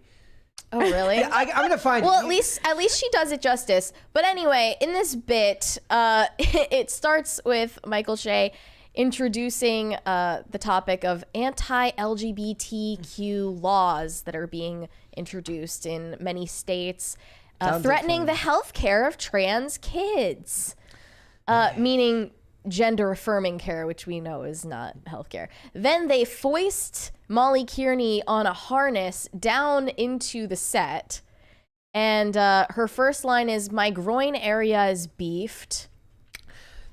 Just in Chris Farley delivery, completely failing to make anyone laugh at home. Here's that video, by the way. I've got it here. Hold on. Let me get the audio. I think that's my favorite comment of all time, that I'm Wish Jim Carrey. Like, you want Jim Carrey, but you go to Wish, and then you get me. Like, why does my Jim Carrey have a vagina somewhere? I think. Maybe. Kind of sounds like him. It's got a little bit of the delivery. I don't know. It just kind of annoys me. Me. Of course it does. Yes. Look, men are funnier than women. That's my opinion. No, I mean, I'm of that the opinion information that what you will. I'm of the opinion that we just live in an age now where more people think that they are funny than they are. Never This shoot person for has been funny. astroturfed. Always shoot to be mildly amusing. Would That's Molly all. Kearney be on SNL without being a diversity hire? I don't think so. No. Well, nothing about that bit was funny. Like, Yeah. nothing. So here are some lines from this monologue. Kearney got right into the message. Right-wing attacks on trans kids and their health are despicable. Yeah. For some reason, there's something about the word trans that makes people forget the word kids, said Kearney. If you don't care about trans kids' lives, it means you don't care about freaking kids' lives. This is just really disgusting weaponization. It's a semantic argument that's very clearly not based in reality. But I just don't get how that even ended up on SNL. Like, it's not funny. It doesn't make sense. It's so bizarre. The whole thing's strange. What's its purpose? And the reaction was not laughter. The reaction was clapter. Yeah. It's the definition of clapter. I didn't make that up. I'm not that's that a clever. good one. But people were applauding Molly Kearney. Note that they were not laughing at any jokes because no jokes were being told. Nothing recognizable as comedy was on screen. But they're there to pat themselves on the back. That's what they're showing up for. Yeah. But the people at home, I don't know how this is appealing to anyone anymore, and that's why their ratings keep dropping. I don't know who the hell the demographics are of people that are watching it. Like exactly, it's kind of like how CNN only gets ratings by being on at airports. I don't know who's actually watching any amount of Saturday Night Live and finding it funny. Though, to be fair, the comments do get, like the videos They only get a comments. boost in ratings when they bring someone on like Dave Chappelle. Yeah. Well, also, I did find the segment where they did Dystopian Mario with Pedro Pascal. That was actually clever. That was like the last time they did something that I thought was have actually moments. and I still think Levi Wokes is the funniest thing they've ever done. If you ever get a chance, I pointed out, if you ever want to define wokeness to someone, watch the Saturday Night Live bit called Levi Wokes and say, this but serious. Okay. So it was in 2011. It's genderless, style neutral denim for a generation that defies labels. Wow. And the whole thing, it's actually quite prophetic. So they fit everybody because they fit nobody. Yeah. See, they used to be able to make fun of themselves. Right. Yeah. Well, actually, at the time, I that. think it's not even making fun of themselves. I think most of them are talking heads that are just going to say whatever the people in charge are telling them to say anyways, because they're not attached to it one way or the other. So it is what it is. So they have their moments over the years, not as many since what's his name, Andy Samberg left, which was the last time, whether it was his skits with The Lonely Island and Justin Timberlake, those were actually fairly clever and entertaining. And that was the last great, and great is an overstatement. That was the last bit of Saturday Night Live that was mildly amusing. Now it's just weird political propaganda masquerading as comedy. And we covered it when Dave Chappelle did his monologue most recently, and there were a ton of posts that were like, I wonder how Molly Kearney, their only trans non-binary cast member, felt about this. Because they just openly invited a transphobe onto the show to preach hate. Welcome to the world, dude. You're gonna end up working with people you don't like or disagree with. But this is the moment where they decided to make right on that. Here's the most disgusting part of her monologue. She said, "What's happening, kids, is wrong, and you don't need to be scared. Our job is to protect you, and your job is to focus on being a kid. It's kind of like me flying in the SNL sky. There's a bunch of dudes asking about your crotch and controlling when and where you're allowed to pee. But if you just hang on, you'll look up and realize you're flying, kid." Oh my God. To speak to children and say, our job is to protect you. Don't be scared. It's freaking creepy. You're not dude. the parents. No. Well, they think they are because so creepy. They don't believe in families and they don't believe in the importance of families. They want children raised by the state. That is so creepy to say. Great art dies as culture dies, right? So we're now watching the death throes of comedy at a time because nothing can be funny anymore because everything has to be some type of shoved in message. They just won't leave kids alone. Like that's the funny thing. I still consider myself in a lot of ways still very liberal. They just won't leave kids alone. Leave the damn kids alone. It's not that hard. Like I don't give a crap I don't give a crap what you do as an adult on your own time. It's not my business. But leave the damn kids alone. But they can't because they're insane. Yeah. It's bonkers. And they have so much institutional power when a multi-gazillion dollar network is the one backing you to do this. That's what I'm saying about infrastructure. Right. They have all the power to promote all the messages they want. And it's all subsidized because it's not like this stuff's making money anymore. Right. Whether it's BlackRock, whether it's Vanguard, ESG investing for these companies. Like imagine the boost they get when they get to see a skit like this. And they're like, we want to invest with you. Right. Because of your creepy skit where you want to groom kids. Yeah, and we'll bail you out when you fail at what you're doing because of your messaging. Exactly. It's disgusting. This is like, ugh. Another angle is that this seems to be like a way that they're publicly flogging Michael Shea, who is also doing the faux interview with Molly Kearney, because in the past he has made jokes that are now deemed transphobic, having dead named and misgendered Caitlyn Jenner on Weekend Update. Womp, womp. And saying that pronouns are silly. Oh, and he's also openly friends with Dave Chappelle, which is a problem now too. You're not allowed to. That's the other sad thing about this industry is like the policing of who you're allowed to know and not know. Like your friends list is now sus. Oh yeah, totally. Like who you follow Yes. is going to be a bone of contention. Right. And people use it now. Like I've actually had to do that. Like if I'm looking at people who I want to, if I like about who might want to do this show, Yeah. you can glean some instance about whether they might agree with like, because we have to worry about whether they're going to, I'll have anybody on here. Yeah. I don't care who they are. Yeah. But the idea is like, you're going to get a lot of no's if you don't, from people when they find out who you work for Right. in this realm, right? So if you're looking to waste less of your time, you have to look and be like, okay, they follow this person. Right. They might at The least be common amenable follow. Yeah. to that idea. But that's not because I wouldn't want somebody who disagrees with me. Yeah. It's because I know that they won't. Yeah. And I don't have the time to Right. send out a million over here. Yeah.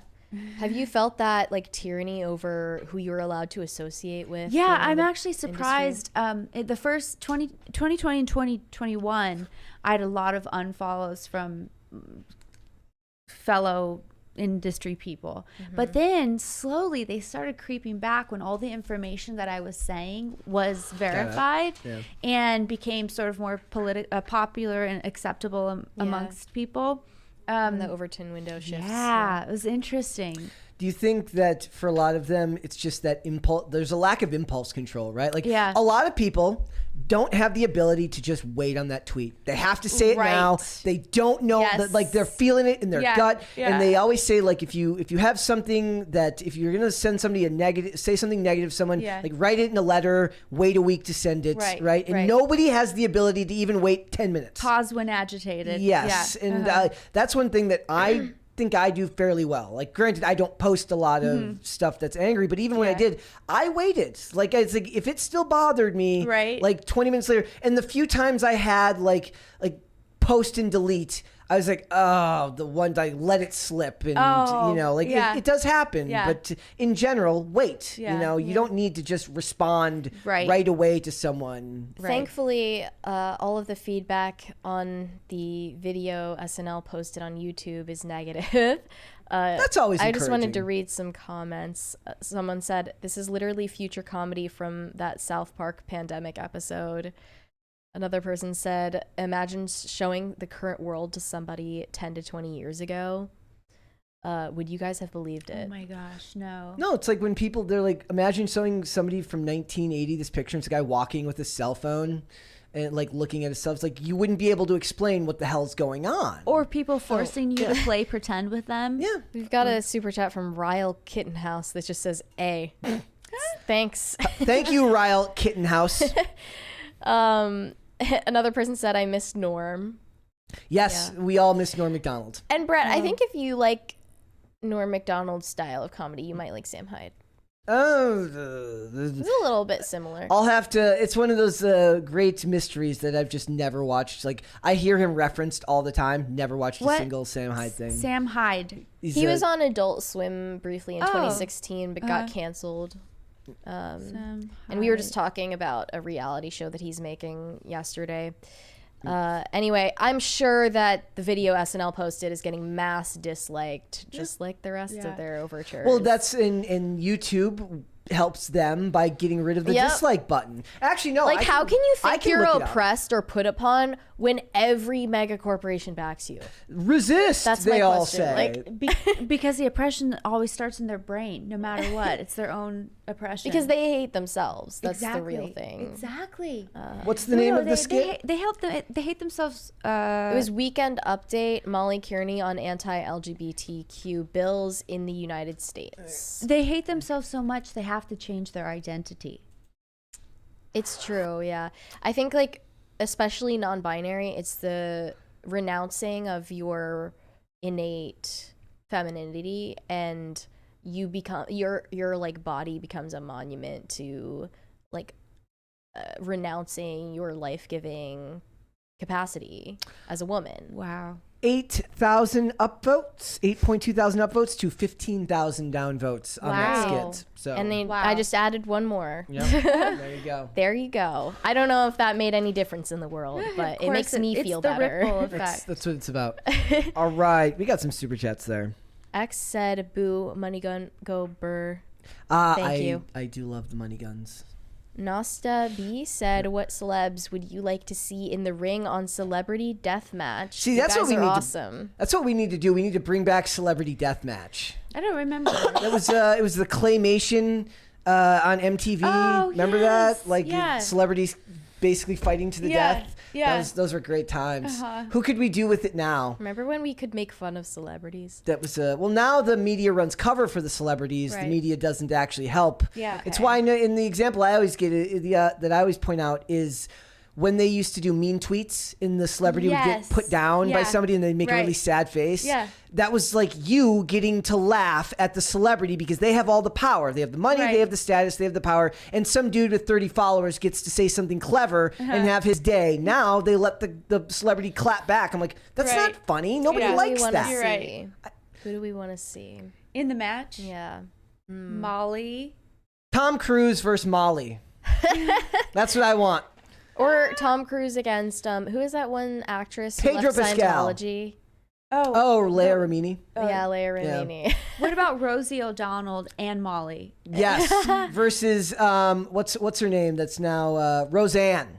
Oh, Roseanne's based, so we yeah. can. Is she based? She's just mean to Well, she's people. not. It's not. Ambien. There's a difference between being based and just growing up in a different culture, Yes. and having the values of the time in which you grew up and also were a young adult. But there's so many in the industry that grew up in her culture and are not. And how are they so brainwashed? Yeah. And now Bette Midler's over here yelling at you on Bette Twitter. Midler She's like 90 years old. It's the opposite. So It's- I don't know. I think that's just like someone who's desperate for validation. In the chat, Russell Romig says Taylor Swift versus Ye. Yes, Ye versus everything. There was a funny video yesterday of him at like a fashion show dancing to his own song. Oh yeah, he was. He was. I didn't know he was still invited to things. I guess. I mean, he was wearing must like have been an old the hood video. that goes up the whole way, so you couldn't see his face. And somebody's like, I mean, I guess I have to assume that that's him. Why or maybe would they lie? it was a fashion show that he put on. I don't know what he's doing lately. It could be Alec Baldwin versus the Armorer. We're gonna need to find an update on what's going on with Donda Academy. We had a case where a couple of teachers who got fired started a lawsuit against them for like safety code violations. Oh gosh. With the students like they only had sushi for lunch. Oh, that sounds amazing. Allegedly, they didn't have to sit at desks. They could like sit on the floor. Yeah. Like sit on cushions or something. It sounded like it was kind of a blast to go to Donda. But Are you homeschooling? No. He's at a Waldorf school. Okay. Yeah. Okay. what are those? What is a Waldorf Really school? interesting idea based on us. This is what I was told. The magic schools around the world. So they teach math through sacred geometry. It's a little bit out there. Yeah. But he's learning to read and write, and cursive. So yeah, they gotta learn. Like there's the thing going on right now where Gen Z, they're doing a TikTok trend. It was a TikTok trend that said spell your name without taking your pen off the paper, and somebody goes, "Congratulations, Gen Z, you've just learned cursive writing." Oh my gosh, that's great. Well, they get rid of it in a lot of schools now. No, and they replace don't it with teach coding. it at all. Exactly. Yeah. We've got one from Sour Patch Lids. She said, Andy and I daily reference his disrespectful tweet. See, I'm not the only one. I'm moving to Rumble. Find me at Sour Patch Lids weekdays at 7 p.m. It's funny that she had to censor the word Rumble because I bet YouTube censors any mention of their competitor. Also, hello, Lydia. She mentioned Lydia. earlier to me, I tweeted out something from Mark Pellegrino on Twitter this week, a video he did at Signal Productions. She goes, we were gonna get him on the show, but he was always too busy. So I was like, we got to have him on today. So I can't wait to watch that. yeah, he's so smart. Like he's like unbelievably philosophically consistent and smart. It's very cool to like when him and Tim were talking about like philosophy of politics and stuff like that. I was like, I just didn't say much of anything because I just let them talk it out. That's how I feel right now when you guys talk about TV stuff. Ugh, Yeah. It's the problem with like when you're I mean, like, Brett, you have like what, 14 years on me or something? a couple extra years, yeah, just a few. So I'm gonna you know be more than me. I'm gonna be Bette Midler age any day now, and I will be tweeting. I'll be yelling at you on Twitter, telling you to stop being such a douche, like Bette Midler said. Pathetic douche. Pathetic douche. Gordon Shumway said, "Don't forget Elon paid for Stephen King too." King made a tweet about it, and Elon trolled him. Epic. I love it. I love that Elon just likes to do things just to make himself laugh. And he brings the fun to life. It makes us laugh too. Yes. It's like, thank you. It's like, he is, a court however, jester. Right. He is, however, he is the I'm not like most girls of billionaires. Yeah. That is true. Whoever made that tweet a long time ago. I've never seen that. Yeah, It's somebody was like, different. he is the I'm not like most girls. He's the pick me girl. He's the pick me billionaire. I'm the It's cool working mom. though. I'm the cool billionaire. Yeah, Like, yeah. yeah. Working on us. Sure, I It don't is. pay, like, because, like, he's like, yeah, I pay tons of taxes. And the other one's like, I don't, he's great. He's fantastic. Gina Davis said, "I loved Breakout Kings. It also had Brooke Nevin in it, who was in Animorphs, which was based on a book series that I grew up obsessed with." Dude, Oh, I remember that. never do acid and look at a cover of Animorphs. You're saying this from experience? I'm just saying. Look, there's a story behind that, but Do you want to tell it? Okay. Or? Look, I was not a psychedelic person. I didn't use psychedelics. That wasn't my thing. Okay. But I had a couple of experiences Sure. with such things, and did. And Okay, so you partake in acid, but you're like you're moving that week, and you're cleaning out an old bedroom, and you find an Animorphs book that's got a crazy cover on it, and it kind of spirals you a little bit. Yeah, long time ago. But this person theoretically was taking acid while packing? I mean, just not at that moment, but I was my room was being taken apart because I was moving. Okay. So boxes from my childhood were packed okay, up. got it. So it just happened to be like if Like it was you were any on a other break, time. you Yes, popped a little I was- something. Yeah, it was. it was a friend of his. Yeah, we'll say it was Right. a friend of mine. I was not a psychedelic guy, but this was And so then the book came to life, the animals came after you. Yeah. How did you escape? I ended up basically just passing out later, like outside, and Okay. came back and drank a bunch of water. Oh, good. But I Okay. was not I had a little bit with acid and a little bit with mushrooms, and both of them, like, I had the fragile brain chemistry where it wasn't good for me. Right, Like there's like, right. but I was smart enough to know, like, after those experiences, Yeah. you put your hand over the flame, it burns, you don't do it again. Right. That's the Good smart for thing. you. Yeah. That's the smart thing to do. All the things I had a problem with were a lot harder to stop once you get started. Those weren't. Right. You don't want to see animals come to life. No. You don't. So. Yeah. Gordon Shumway said, other than her dumb and outrageous comments, Bette Midler hasn't been relevant since the original Hocus Pocus. That was 30 years ago. And if Dane was here, he'd say the same should be true of Meryl Streep, because Dane is on his one-man vendetta against Meryl Streep. She does seem like she's not working, and her whole job is to just make, punchy headlines. Well, people get paid to tweet, right? That's a thing. Like there was a thing, like a whole big thread came out recently that I got sucked into. I don't normally fall into reading Twitter threads, but a dude did like this breakdown of like Brooklyn Dad Defiant, the dude on Twitter who's just a political menace, kind of like JoJo from Jers, and he breaks down like where this guy came from, his past. I'm reading this thing and I'm like eating popcorn, and it's insane, right? And apparently that dude, like, he does make money because political action committees will pay you to. Wow. to- And you don't have to say ad or paid. I don't think so. Like that I mean, seems so unethical. but he's hired Yeah. through these companies to work for them. So it says, I work for the political action committee. Right. But that's like, they don't realize that part of what you're paying for when you do that is you're paying also for their personality that comes through online, right? Right. So you're basically, every tweet is a sponsored tweet. Wow. Yeah. Disco Jensen said, I joined Twitter when Elon bought it to troll people, and it's actually a great source for news and content. Didn't know Bette Midler was even on it. You know, when the quote of her tweets, can't you just imagine her in that movie you just mentioned?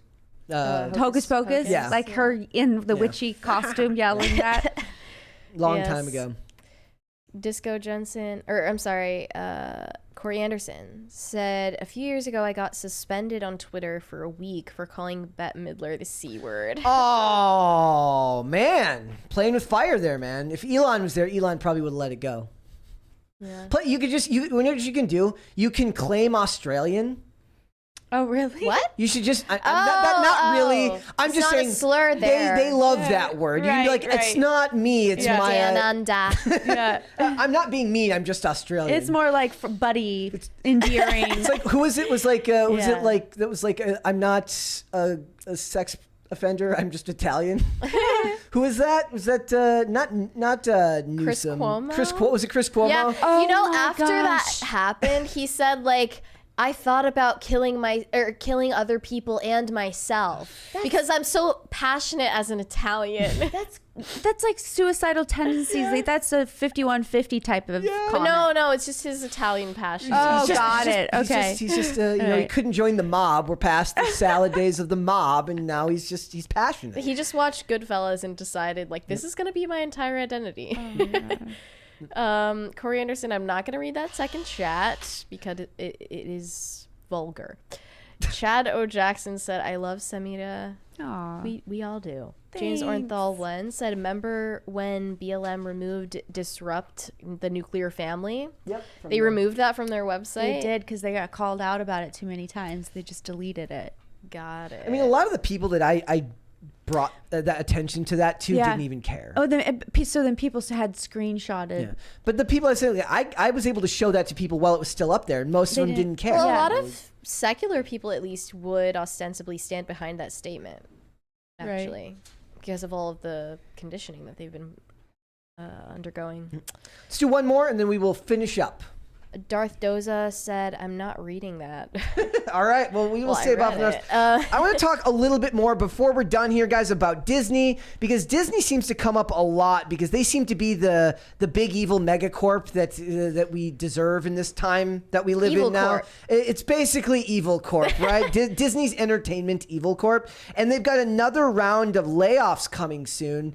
Another 1,000 people. They're saying by April 24th, and you have to wonder. I'd love to eavesdrop on that Zoom call. Yeah.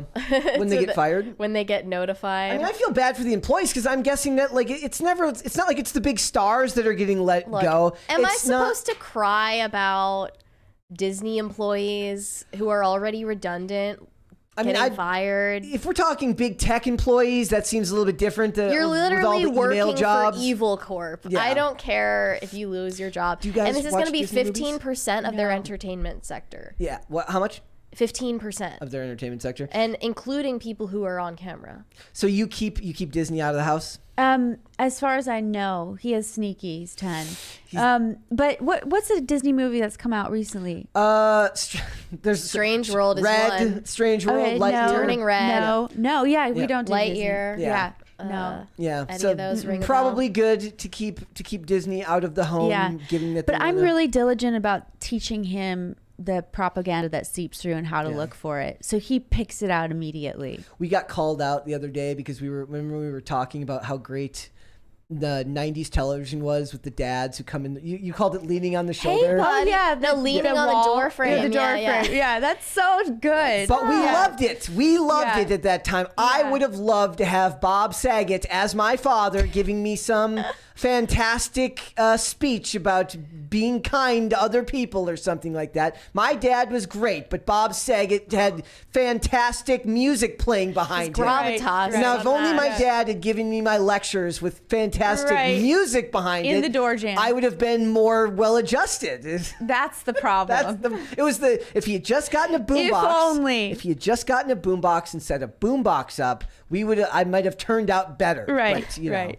But I'm being sarcastic. My dad is fantastic. To read this line from John Nolte at Breitbart, whom we absolutely adore. We stand John Nolte here. He said, imagine a corporation so depraved it is willing to lose $250 million to pursue the goal of having beep with children.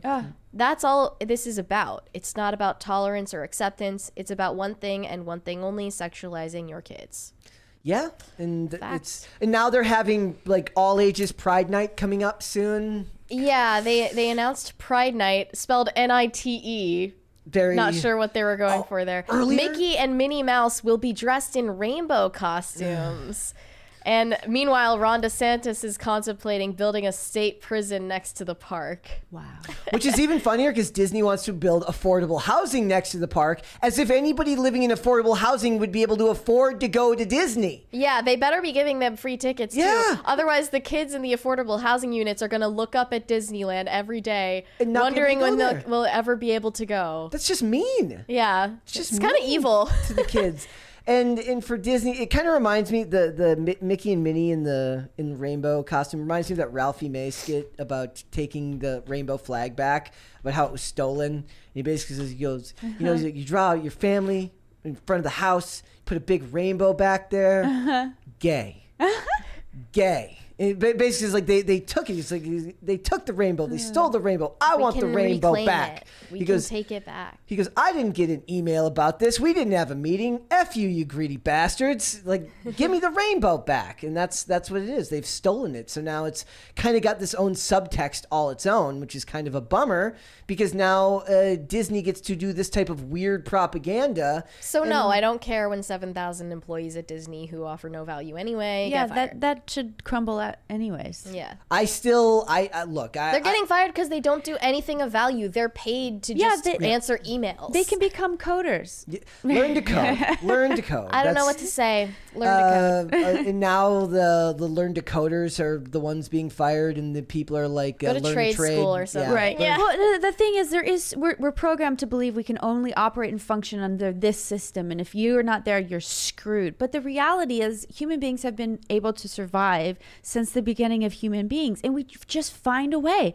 That is how we operate. So this could be an opportunity for all those people who have lost their jobs to find more fulfilling adventures, and albeit a scary prospect to take on in this economic climate, but still it's like that's what life is. Like those contrasting scary experiences are like that sets you free into the better version of yourself. So congratulations. These are Disney honestly some people. of the most privileged people in the country. We had covered this before, but Bob Iger just recently mandated that they come into the office 3-4 days a week, and they complained about it. They're like, gosh. oh my gosh, I have to It's come so in 3 or 4 weird. days of the It's so three- like I know people who only have to come in 3 times a quarter. and the thing is, hard work feels good. Yeah. And it feels good to have purpose and be focused on something. They're only screwing themselves over, the that experience of like creating and becoming, and they're like, no, I just want to be on my couch. Like, what is that? Well, And all they do Twitter is is- hop on Zoom calls and Right. pat themselves on the back Right. about They have- how they're influencing the kids of today. They have meetings to plan other meetings, to talk about other meetings. plan that have- This world could have been an email. domination. Yeah. Yeah. Yeah, that's what Right. the whole job is for them, Oh my right? gosh. Also now I'm thinking about it, like my favorite part about corporate press releases is how they don't say anything ever. Like there's no actual words. It's all synergy, Right. And all that types of language that doesn't actually say anything Yeah. at all. And now they're like, we're not firing you. We're inviting you To leave. to learn how to Right. deal with hardship. Yes. We're actually upgrading you to Right. a fantastic opportunity Right. to grow as a person. There you go. That's what they're And doing. you're like, oh, thank you. We also saw Hillary Clinton weigh in on Yes! this. She said, as Republicans declare war on Disney, I know whose side I'm on. And then posted an that- old picture right. of her with Bill and Chelsea at Disney. I did see one tweet response that said, and they found it was someone said Mickey, but I think they meant Oh no, you got it on your shirt. on the shirt. Yeah. And they it's said, off the top. Donald appeared later with 2 to the back of the head, committing suicide. Good to know that the most evil politician alive Is down with is Disney. with Disney. Yeah. Thanks for letting us know where loyalty is. Like the whole nation doesn't know there's a friend list of missing individuals or Yeah. suicided people. It's like it's kind of like If you were Disney, wouldn't you be like, please don't do that? Yeah, like please delete that tweet. well, yeah, because Iger wanted to run for president at one point, anyways, as a Oh. Democrat. She would have been his competition, and he's got to be worried for his safety. Oh, yeah. Then, if you're her competition, I'm just saying, We know what flight logs Bill is on. it's kind of like I'm saying, it would be kind of like Huggies getting the Epstein seal of approval. Oh my gosh. Like Yeah. like you're getting the opposite Right, of right. approval from Yes, something like yeah, this. yeah. It's not good. Wow. You don't want It's that so type of ironic. approval. It's bad. No, totally. It's bad. It's not good. And I never went to Disneyland. I've never been to Disneyland or Disney World. Yeah. I don't know if that's just because I was a. Oh, like I kind of feel sad for you. No. No. I grew up. We couldn't afford to go to Right. Disneyland. No way. Like it's fun. No one can now. No. Yes, everyone's priced out of it now Right. because they want nothing but. So This Who's Pride Night going? event was $119 per ticket. Jeez. Who's taking their family to this? It's yeah. just going to be the weird Disney adults who are Right. never going to That's a grow big up part and of never it. have That's kids. who it is. Yep. All the people who will never truly grow up. They have the Peter Pan syndrome. Disney adults, people who are really into Disney as adults, I find that so odd. Like it's a little. Yeah. I And mean, they cater to that audience. it's part of the perpetual adolescence. In a way, I can actually give Disney a little bit of credit here because I've watched comics price out and move away from the audience of like the 35 to 50-year-old male who are there and they want to buy your comics. They want them. They want you to make great comics, and they keep saying they're not for you. We're looking for this new phantom audience, meaning like younger, more diverse, more women, more this or that. When you could make plenty of money just catering It's to right in front of to them. 45-year-old blue collar Diehards. workers and Yeah. diehards. And Disney's like, look, we've got this weird demographic of adults that love Disney. Let's cater to the weird demographic of Right. adults that love Disney. It's weird, but it is what it is. Not a fan. But also at the same time, it's like, did you see the cringe videos of people like my first time back to Disney since COVID, and a lady sees like the palace and she starts like falling to her knees.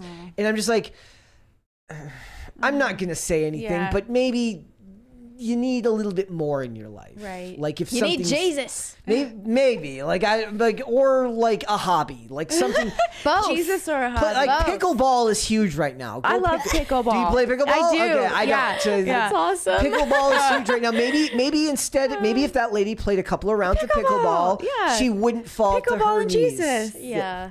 That'd be a name of a book for somebody.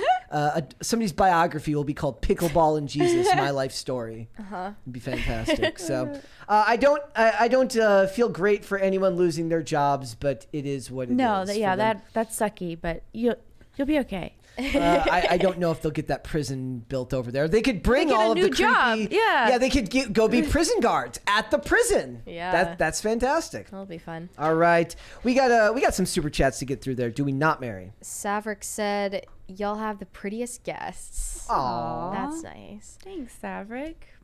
I guess he's also talking about Matt Battaglia and Ethan Van Sciver. Yes. Big Derp Energy said, turns out you can say Rumble, but not on R word? What? But not on. I Oh, don't not get it. on Rumble. Maybe, Not on Rumble? Maybe you I can don't say know what that Rumble, but means. you can't say not on Rumble. Oh, interesting. Gordon Shumway said, Brett taking acid while moving is his when keeping it real goes wrong lesson learned, I guess. Yeah, look, that's. He was on a break. Yeah, like that, and that was a long time. It was a ago. different time. It was a very different time. It was the 90s. It wasn't. The 90s, but it falls into the category of it was the 90s, even if it wasn't the 90s when it happened. It's such a 90s thing to do. Yes, Yeah. I might as well have been wearing a Nirvana. Did you? I was shirt. gonna say, Yeah. was Beastie Boys playing in the background? Sabotage was playing in the background. Totally. He also asked you, Brett, have you seen the Rollin' with Saget video? If you haven't, you need to check it out. He's the illest MFer in a cardigan sweater. Well, I do love cardigans. I do wear cardigans on the regular, so maybe I will have to check that out. Great. It's good to layer. Yes. Yeah. Well, I like it because hoodies are too warm. Okay. Yeah. No, totally. It's a Yeah. layering thing. You can walk in, be not overheated. Not a fan of the overheating. I overheat really Yeah. easily. Like there's endless footage of me skating in the middle of winter outside in the snow in a t-shirt because I overheat really Right. easily. So. And then there's one more there. Oh, I didn't see this one. X said, get Rob Schneider, do a package deal with IRL Culture War Pod. Well, we'll look into that. Yeah, Good Rob idea. Schneider. At one point, it wasn't Rob Schneider. I decided to shoot my shot at Jamie Kennedy, and he never got back to me. I want to get Jamie. I love Jamie Kennedy. Oh, wait, you said that or Rob Schneider No, said that? I said that to like when we're talking about getting guests on the these shows. Like, I wanted to get Jamie Kennedy. We're always looking for new guests to invite. Rob Schneider would have a lot to say for Culture War. Have you reached out to him? I have not reached out to Rob Schneider. He like Jamie Kennedy. He lives in Phoenix. Does he? Yeah. Yeah. He's doing. He does a lot of stand up too. So he's a busy dude. Mm-hmm. All right, and then there's one more right there. AZFPV said, "Crushing it, Samira. You'll always be our mayor." Oh, that's probably someone from In our Sedona. hearts. Yeah. Is that one of those things where like you're very glad you stood up and you did it? That was important, right? Yes. Yeah. I think just, in the nature of like what we're talking about as an actress, you stay out of the results. Yeah. And we got a lot of people awake to what was going on and the policies that were being put into our city. They were driven by the UN and this whole green agenda, and they're changing our life. So people were awakened to what was going on right in their homes, So I didn't win, but the campaign got so many people going to keep pushing against that stuff. I like that, being detached from the results. Yeah, totally. I prayed for the best possible outcome, and you can't argue with God, so. Totally. And I do have, I don't do this as well as some people. Like, I'm not as good with people who understand, like, you're not always going to win, but the point is that you make an impact just by doing it. Yeah, I got the message as a kid. It's not about how you win, it's how you play. Yep. All right. Thank you so much for coming today. Yeah, thank you for having me. Please let everyone know where they can find you and what you're doing right now. So give them an update. Yeah, you can find me on Instagram, Samaire, SAMAIRE.XOXO. And we're pushing forward with a number of projects. So I hope to fill the gap that's missing in our culture in terms of narratives. So that's what I'll be working on. Excellent. Yeah. Mary, where can they find you? Yes. You can send me validation on Instagram at Mary Archived, or send me hate on Twitter. That is also Mary Archived. I take nothing but validation on both platforms, guys. Now, if you want to follow me, you can follow me on Instagram and Twitter at Brett Dasovic on both. This podcast is here Monday through Friday, 3 p.m. Eastern Standard Time. That is noon Pacific. If you'd like to listen, we are on Amazon Music, Apple Podcasts, Pandora, and Spotify. And if you'd like to follow the show on social media, we are on Twitter at popculture_show, Facebook and TikTok at popculturecrisis, and on Instagram at popculturecrisispod. We will be back with another episode on Monday. We'll see you then, guys. Bye. Bye.